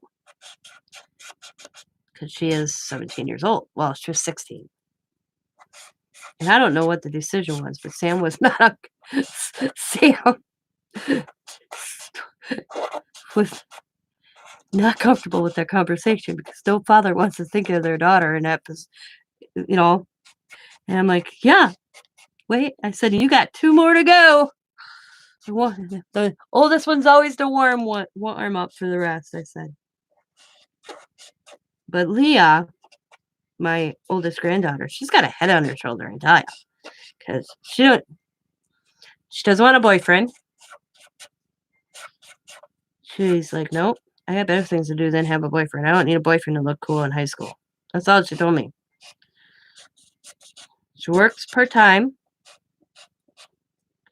And if I want to invest my money and have somebody save my money, that's who I'll give my money to. Because Leah, she works and saves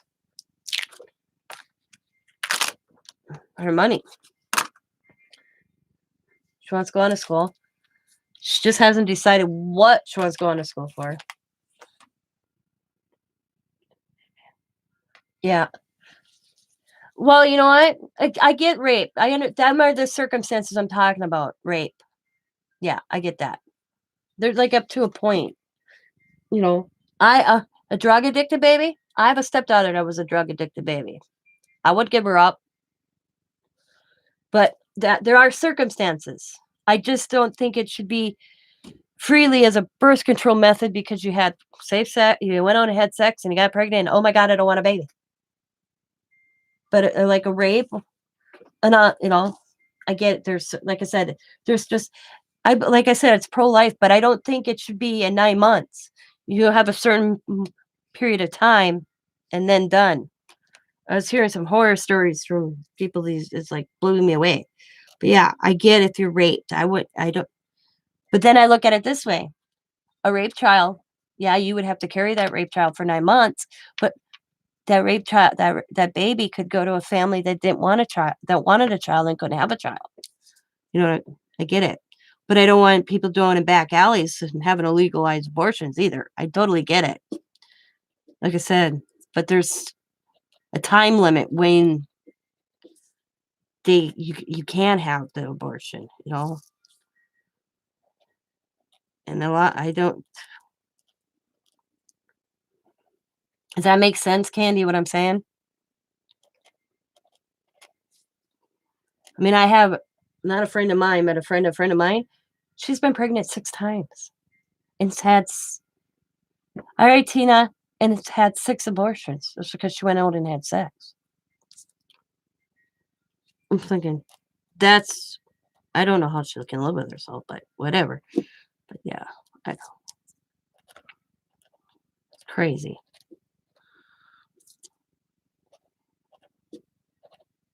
Get yourself fixed. You know. I don't know. Yeah. Yeah. I totally get, yeah, there's some circumstances. But you get where I'm saying it shouldn't be as a birth control method. There has to be a medical reasoning why, not a birth control. Yeah.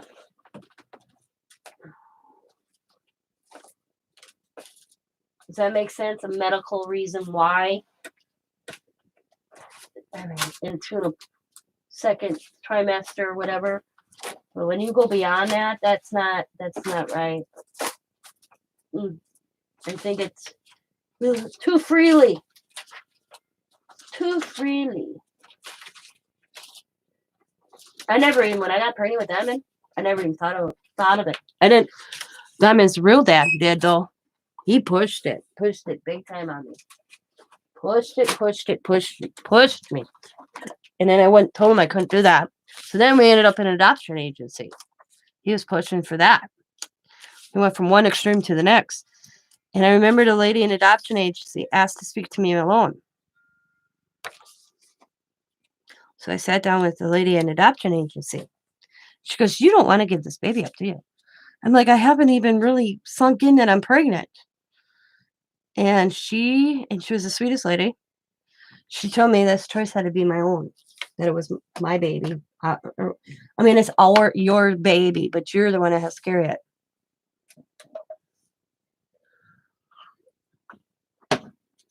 Not to let Pete, Diamond's real dad, talk me anything,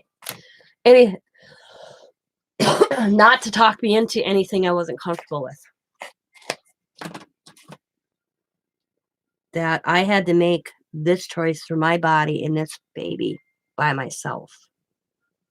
And if that came to an abortion or adoption, because she said if I was talked into it, I would regret it and it would mess up my life for the rest of my life.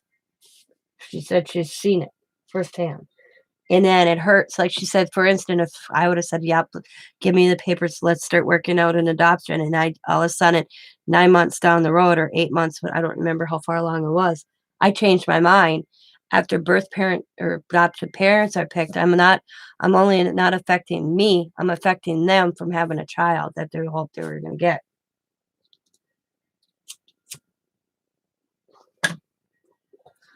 She told me the difference of, how adoption works, closed adoption, open adoptions, but she made me, she went, because he wanted the paper signed that moment and all that, and he could tell. She said she could tell by my reaction that I wasn't comfortable or even gave it a lot of thought. This was being pushed on me. And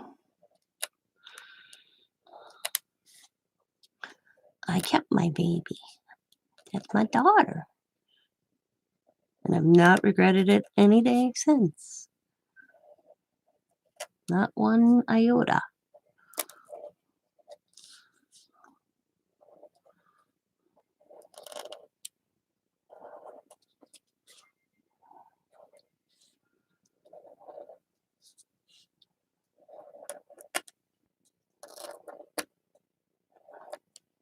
And that baby girl is going to be 28 years old. No, 29. 29 years old come July next year. Or this year. I want to say next year. It's this year. Wow. I'm getting old. Can't keep track of my kids' age and I only got 2 of them.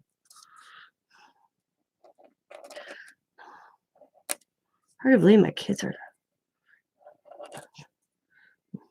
My son will be 25 in April. It's like, wow, where'd my kids go? Where'd my babies go? Oh my God.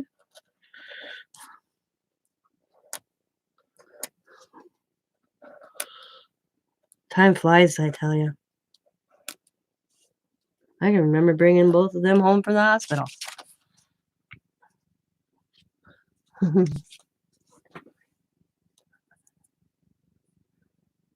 I like which one? This stencil or this one? I think all of them are cool. This one's really cool. I like this one. It doesn't go well with paint though. I tried it. It didn't work well with paint or spray.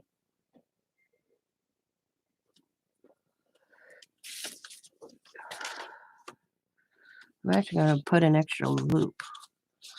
I wanna put a loop right there. Yeah.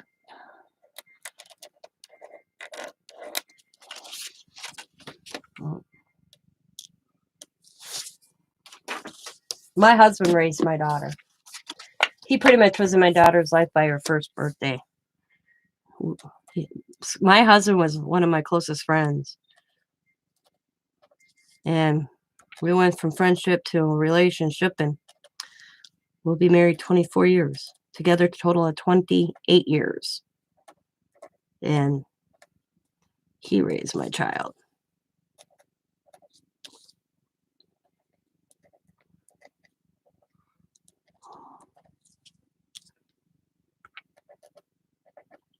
Good man.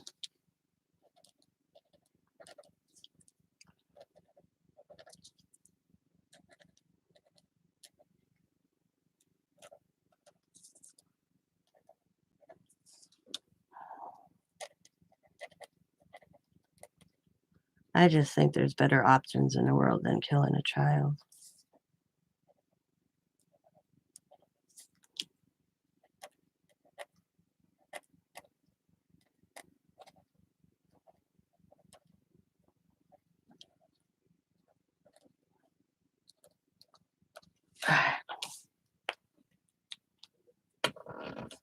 He didn't either. I got sole custody of my daughter. He still had to pay child support because he figured once he hit, this is a bonehead my Diamond's real dad was. He thought if he gave me sole custody, he wouldn't have to pay child support. He still had to pay child support, and I still had sole custody.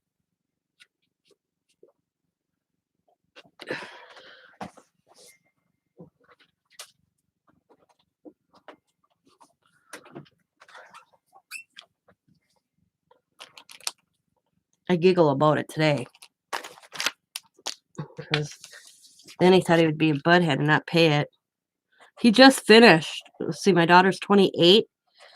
Diamond was 24. No, Scott did not adopt her. Because, see, Diamond had his trust fund. Or Diamond's real grandfather had sold their almost $400,000 house and put it in a trust fund for his grandkids to use to go on to college. And Diamond, we were on the impression if Scott did adopt Diamond, she couldn't use that trust fund to go to school. And we gave her the option when she was 13 because we felt she should have a say in it if she wanted to be adopted. Scott would have adopted her in a heartbeat, don't get me wrong. So we sat her down at 13, and she's like, she's like, no disrespect to Daddy, because she calls Scott Daddy. She always has. And I don't want to lose that money if I go on to school. She was looking at her future. Well, we didn't know Pete's dad, Grandpa LaBeouf, would have left. He said he would have left her on it anyways because she would have been his granddaughter.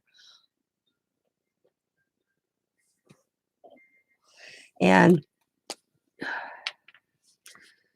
Pete's dad, Grandpa LaBeouf, Diamond's grandfather, was a good man. He's still a good man. That man's 98 years old. Still an awesome guy. Diamond did not go without, because Pete was court ordered to have insurance on Diamond. Scott's insurance wouldn't cover Diamond because it would cover secondary but not firstary. So I always had to fight for insurance through the state for Diamond. Well, if Diamond, I fought for years to get Diamond medical coverage for the state of Wisconsin. And Pete's dad would step up and pay all the medical bills. Pete came from money, or I should say his parents had money. His mom had nothing to do with Diamond, but Pete's dad, because they were Catholic and strict Catholic, and this was a sin because I had a baby out of wedlock. It was embarrassment to her. So she didn't have anything to do with Diamond. Well, Pete's father did, though. He'd sneak over without her knowing. He'd always tell me he'd go on church and confess. I asked him, when you go to confession, do you confess that you come over and see Diamond? Yep, I do. And he finally had to he said, I finally told my wife that he would see Diamond, that he couldn't keep hiding that from her, that he didn't feel comfortable that he had a grandchild out there that he didn't see because that child was born out of wedlock. And he didn't pressure me to marry his son either, because he talked us out of it, actually. He knew that Pete would never be a good husband. That's pretty bad when you know your own kid. He knew his son. He talked me out of it. Because we talked about getting married. And Pete's dad's like, no, I think you guys aren't ready. No. And I look back at it, and I'm glad. Because he was abusive when we started living together. He beat me up a couple times. And I was dumb and young, as I put it. A lot of lessons learned in that relationship.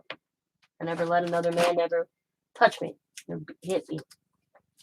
And but I remember Pete's dad talking us out of marriage, that we weren't ready. He used everything he could, and so we just decided to be engaged. Well, it didn't last because he knew. He told me that years later. He knew. But Diamond never went when she needed braces, because he took her to a family vacation, came back and said, Diamond needs braces. I'm like, yeah, I don't have the money or the insurance. He goes, well, I do. Do you mind where a dentist she goes to? And I'm like, no. And Diamond got her braces. And her grandfather paid for her braces. He gave me money every school year because Pete was never paid his child support. Never. So behind. School year would come around. He'd drop off money for me to go get her school clothes. And then when I told the child support agency, because I'm thinking, well, maybe, and nope, they wouldn't, because I didn't know through the fact that it can't, cash from the grandparents. They didn't look at it as coming from Pete. So it never was taken off his child support, which Pete's dad said right in court, because Pete tried that. And his dad said, no, it was a gift, that he never considered it as a payment for Pete's child support. So paid for her saxophone because I was making payment on her saxophone, and he found out that he was so proud of her when she picked up the saxophone because that's what he paid. That I rented the saxophone. It was rent to own. That I went to make the payment, and the guy goes, "There's no payments due." And I'm like, "Excuse me?" And he goes, "Yeah, Eugene LaBeouf came in and paid off the account." So he paid off Diamond's saxophone.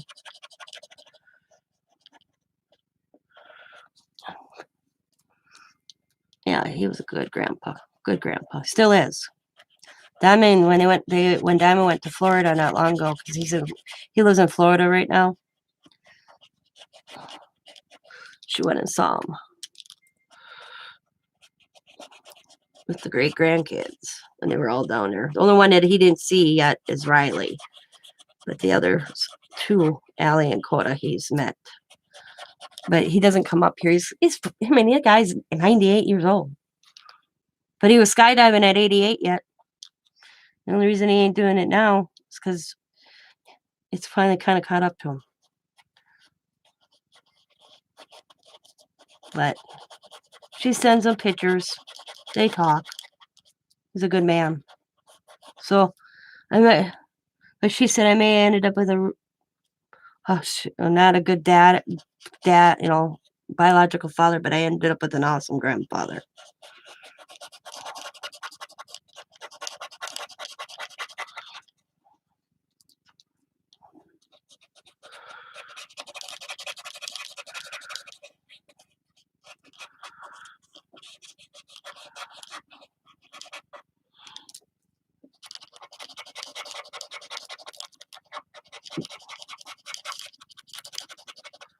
But she talks to her real dad now, but he's just Pete. But he did tell her the best thing he ever did was let me raise her technically by myself, but together with Scott, with him out of the picture.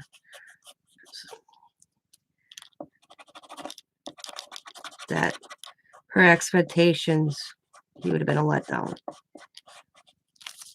That's how he worded it.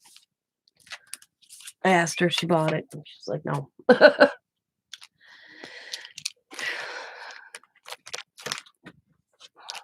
I gave him the opportunity to have rights and visitation. His wife did at one time when he was actually married, asked to be part of Diamond's life, and for a while, but then his marriage didn't last in that relationship, so I don't allow it anymore because I didn't want her to have relationships with people that would be in and out of her life because of him, like her stepmom was.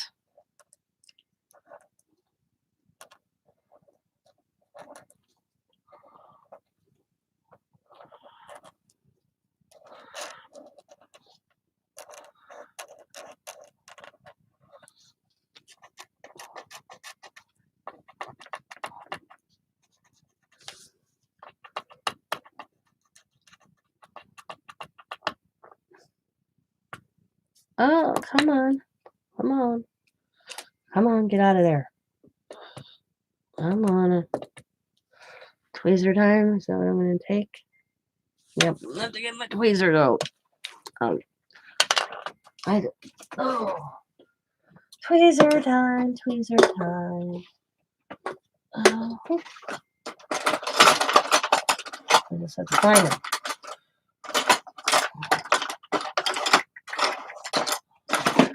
Let's see if I can just do it with my pokey tool real quick. Sometimes I can do it. Oh my god. External. Oh. It popped out on its own. Thank you. Didn't have to do either one.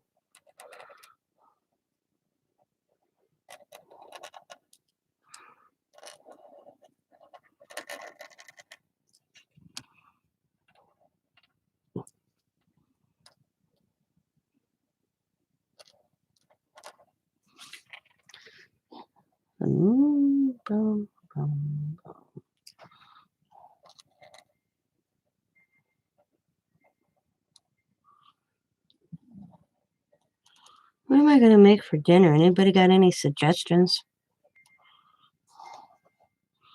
I got chicken, pork chops, hamburgers, ring bologna, bacon, the usual in a refrigerator, freezer. I looked at it this morning and went, and walked away because I didn't know what I wanted to make. I didn't want spaghetti. I didn't want chili. I didn't want hamburger helper. I didn't really feel like chicken. You know what I think I'm going to make? Bacon sandwiches. So I think will help. Me and Scott's bacon sandwich consist of lettuce and bacon and mayo. Neither one of us like tomatoes. I mean, we're the perfect match because we never have to worry about having tomatoes in the house because neither one of us likes tomatoes.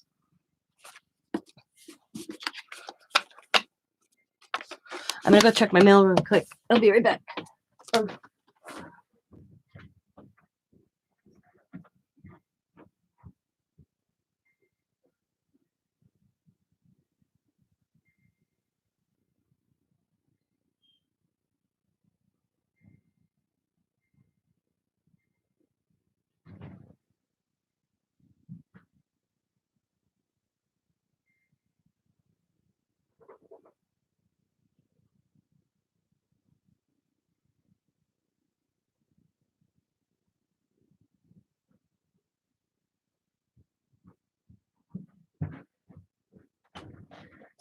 Mail didn't come yet, or I ain't getting any mail. I wasn't expecting.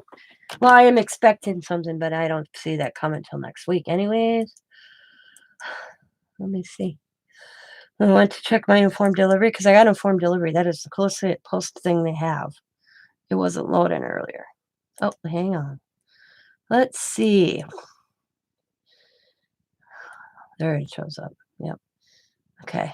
It'll be here the 9th. When's the 9th? 9th is Tuesday. Okay.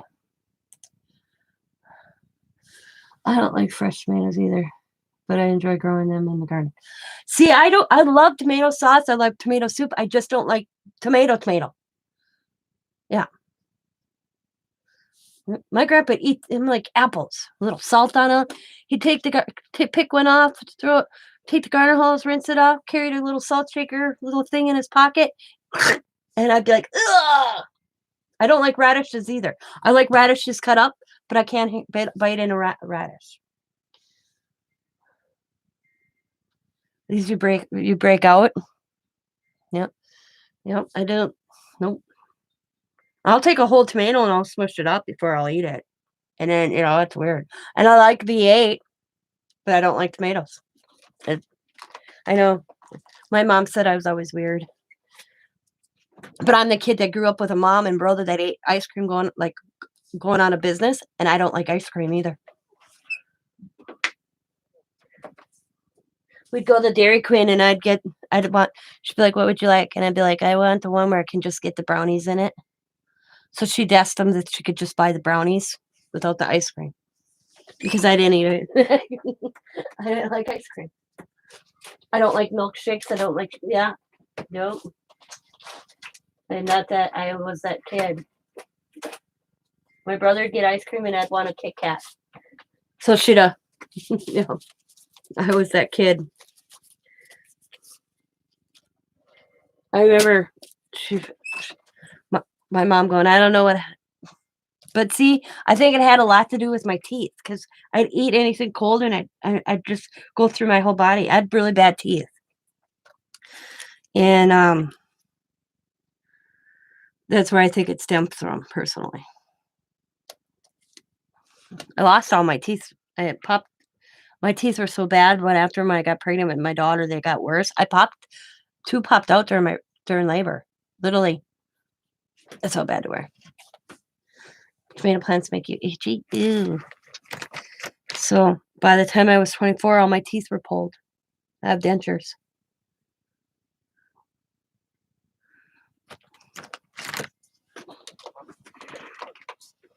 Ugh. Root canal on Thursday. Ew. Yep. I found out when I moved. I mean, I went to a dentist that was my grandparents' dentist. Okay.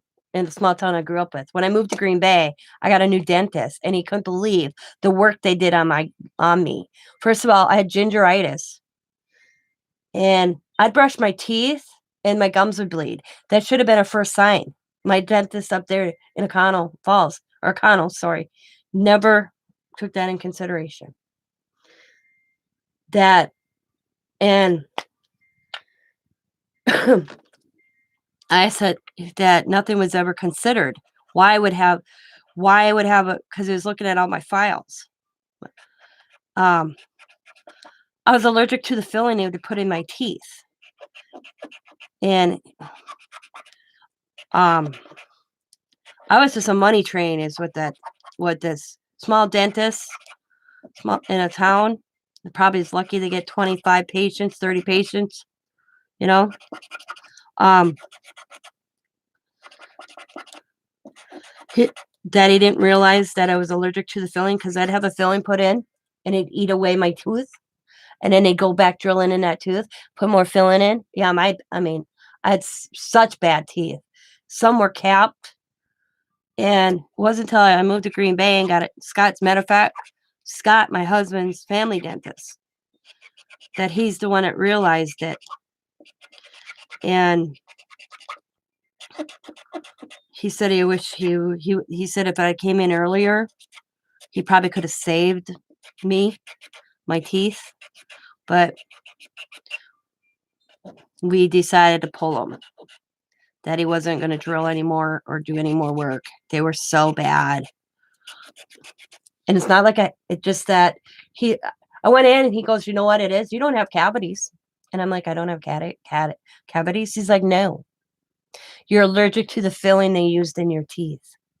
I'm like, what? Yep. You're allergic to that metal they would use to cap or the filling itself. Yep. My body had a reaction to it. So it would sit there and eat it away. So I'm like, well, I want new teeth before I get married. And I had a year. I had all the rest of my teeth pulled because I already had teeth pulled by them. And I was fighting to keep the ones I had. And I pulled my teeth. I said, I had my dad couldn't believe I did it because I called and he happened because my dad lived in Michigan, happened to be in Green Bay. He didn't know that I was having teeth pulled. I had 15 teeth pulled on one day. Took the rest out. Take them out. One sitting. Took a pill before I left for the dentist's office that morning and got in a dentist's chair and he pulled them all. Well, he showed up to visit me, stop in and say hi, see the grandchildren, and I was in bed, and Scott and my dad goes, "Why is she in bed at 3 o'clock in the afternoon?" You know, Scott and my Scott told him, "Oh, she had the dentist appointment today. She had the rest of her teeth pulled." I come out because I hear them. Yeah, and my dad took pity on me and took my kids home because it was summer. My dad took my kids for me, him and his girlfriend, for 4 days. For almost a week, they had my kids because he couldn't believe it. Why did she have them pulled all at once? She's determined to have her brand new teeth by our wedding, which was in 6 months. So I wasn't playing that game.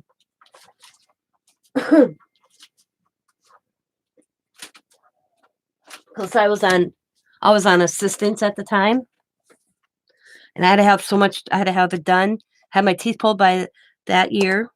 So then at the beginning of the year, I could get my dentures. And, so the only time I was on Scott and I were on assistance at the time. Badger care. We had no insurance through his job at the time, so we were on assistance for healthcare. We pay, actually, I should say free assistance, because we were on state of Wisconsin insurance where we had to pay so much a month. Does that make sense? Do you guys have that where you live? So basically paid for insurance, but it was through the state.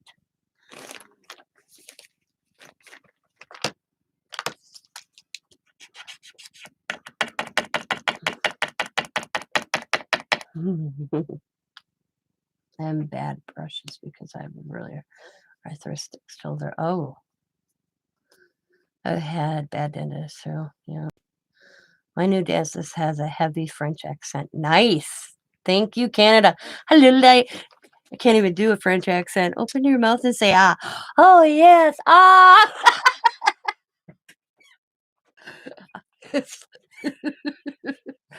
Me and Diamond. So it was funny. We ended up in an emergency room. I don't remember with which child. And we had a doctor that had an accent, and I'm like, and I didn't know, he walked out of the room. I said to Diamond, we gotta think of an excuse to be back here in a few days, because I could had that man sit there and talk to me over and over and over again. I said, and he heard me, and he comes and he says, Nana, you got to be nice now, because he had some foreign accent. It was just like, oh, melt your heart accent. And not even a week and a half later, we're back in an emergency room. But it was me. And he says he happens to be our doctor. He comes in, he looks at me, and he goes, Nana, I said not to do no funny business to get back here. And I said, I didn't mean it. He goes, if you want to hear me so bad, just pop in and say hi. It's less cheap. He says, cheaper. We sent a picture of Diamond's best friend Kim of this doctor that she had to come in and see him.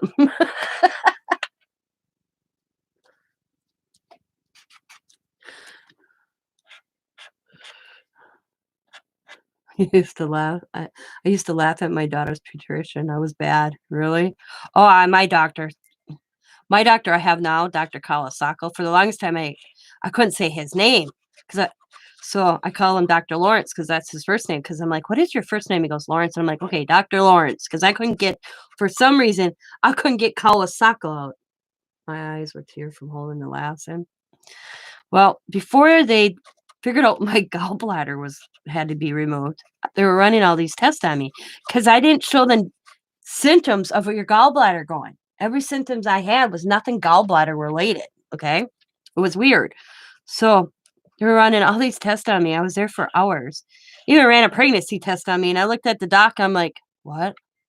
I said, doctor, I said, I had my tubes tied 21 years ago. Yeah, 21 years, 22 years ago at the time, something like that. He goes, yeah, but you never know, he says.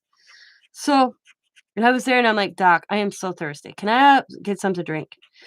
He goes, yeah. He goes, I took all the blood I'm going to take from you today, because I couldn't eat that day. I couldn't eat. I couldn't drink anything, and I'm thirsty. So he goes, I said, can I have like a soda? And he's like, clear only. So Scott ran and got me a Sprite. And so Scott gets back from getting me the Sprite. And the clinics don't have soda. So he had to go to the gas station. Gets back, he goes, here, any results? I'm like, yes. He goes, and Scott's like, what did he say? And I'm like, I don't know how to tell you this. And he goes, what? I said, I'm pregnant. And I laughed, because Scott goes, how in the heck did that happen? And I'm like, "How do you think it happened?" He goes, "Yeah, but it should happen," and my doctor was coming in as I said to Scott, and I'm like, "Man, Scott, you should know how it happened. You were there," and I'm just going on and on. And Scott's like freaking out a little bit. And my doctor comes in and he's like, "Oh my God, Tina Louise. Take pity on that guy, man." And Scott turns and looks at me and goes, "Oh, you're kidding." And I'm like, "Yeah." But my doctor told me I was terrible. He goes, "You're terrible."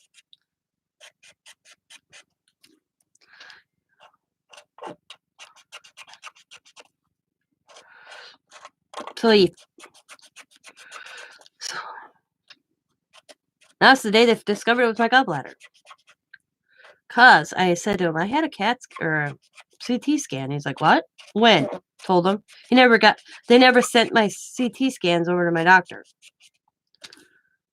And I'm like, so as he's looking at my scans, which a doctor looked at when I was there, because I ended up going in on all those outpatient things, not the emergency room. They have those walk-in clinics because he wasn't available. Yeah, my gallbladder needed to come out. I was told that I had like gallstones, but they were the size of peas. They weren't size of peas. When they had the surgeon, Dr. Kennedy, who I was really funny with Dr. Kennedy because Dr. Kennedy was shorter than me, and I'm 5'4". And I looking at him talk to him, and I said, "Dr. Kennedy," I said, "how are you going to do my surgery?" And he's like, "Why?"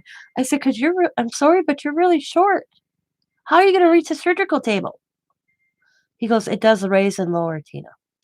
And he started laughing because he says he gets it all the time.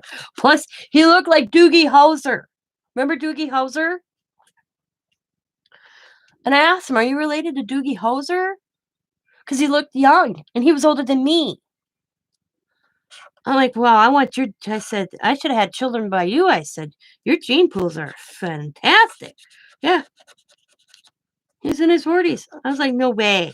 He got out and showed me his ID. He was born 2 years before I was. He never looked it.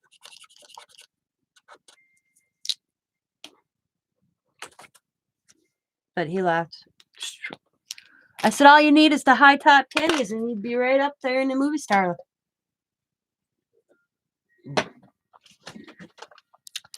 Short, and look like Doogie Howser. I thought my own doctor was going to die when I started laughing at, because he said he thought the same thing, but he wasn't, how do you put it, outspoken like I was.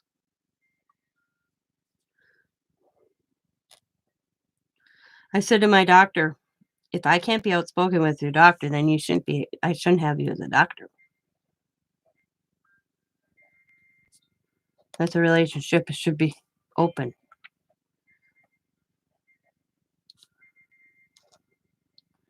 He did put me back on my acid medication, though. That sucks. I hate that.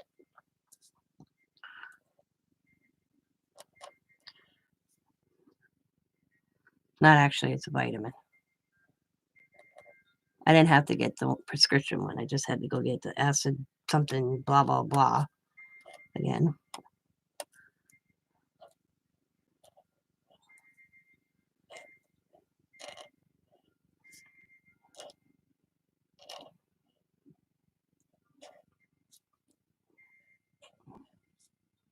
Heck, good.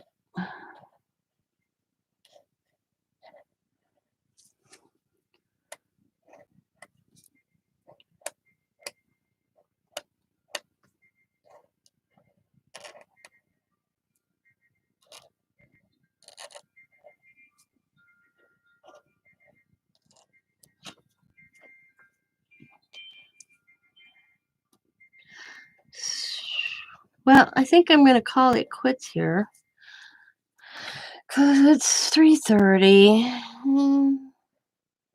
Oh,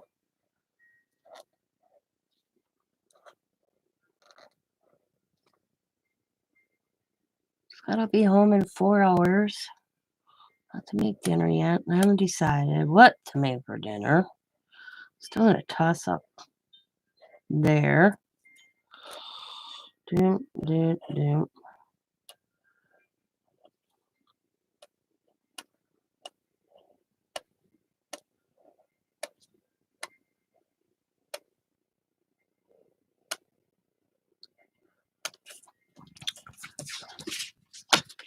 How many tags I got left? Got a whole stack right here yet to work on. And then I'm going to build here a little bit. Yeah, I can cut all that out and that out and build some tags. Those are cool. I'm going to use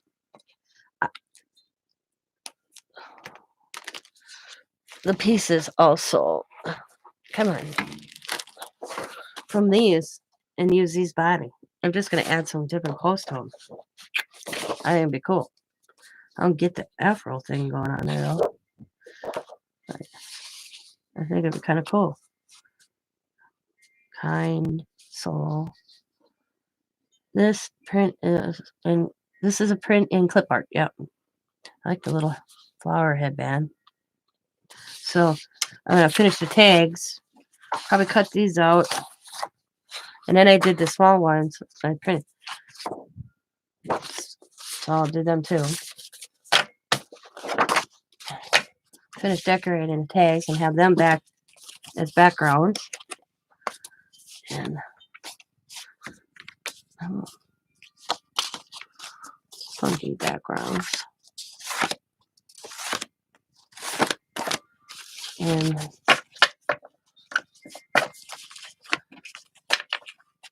she's cool. I don't know though. I'm gonna have to use her. I don't know if she'll be useful. I like the different clothes even. Paper doll. Reminds me of just paper dolls. I'm trying to think if that's a hat. There's hands, arms. So they're cool. I'm gonna finish doing the tags. Because the goal is I showed this earlier. Oh, I can't reach. I'm too short. My fingers. That's not a, is to add them to my envelopes. So when you get mailed them, they were going to be these because these are journaling ones. But the next ones I'm going to make, I'm not going to decorate. I'm just going to add it to the envelope. So when you get sent something, you put that tag on there. So that'd be kind of cool. So basically look at it like this. And if you're careful enough, you can reuse and just kind of, cut there to get into it. But you can put that in a book also. Which be able to save it. And you get a tag from me also. I thought that'd be kind of cool.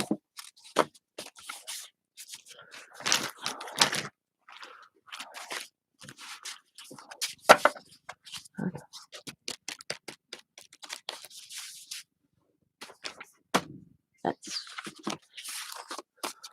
where I am today.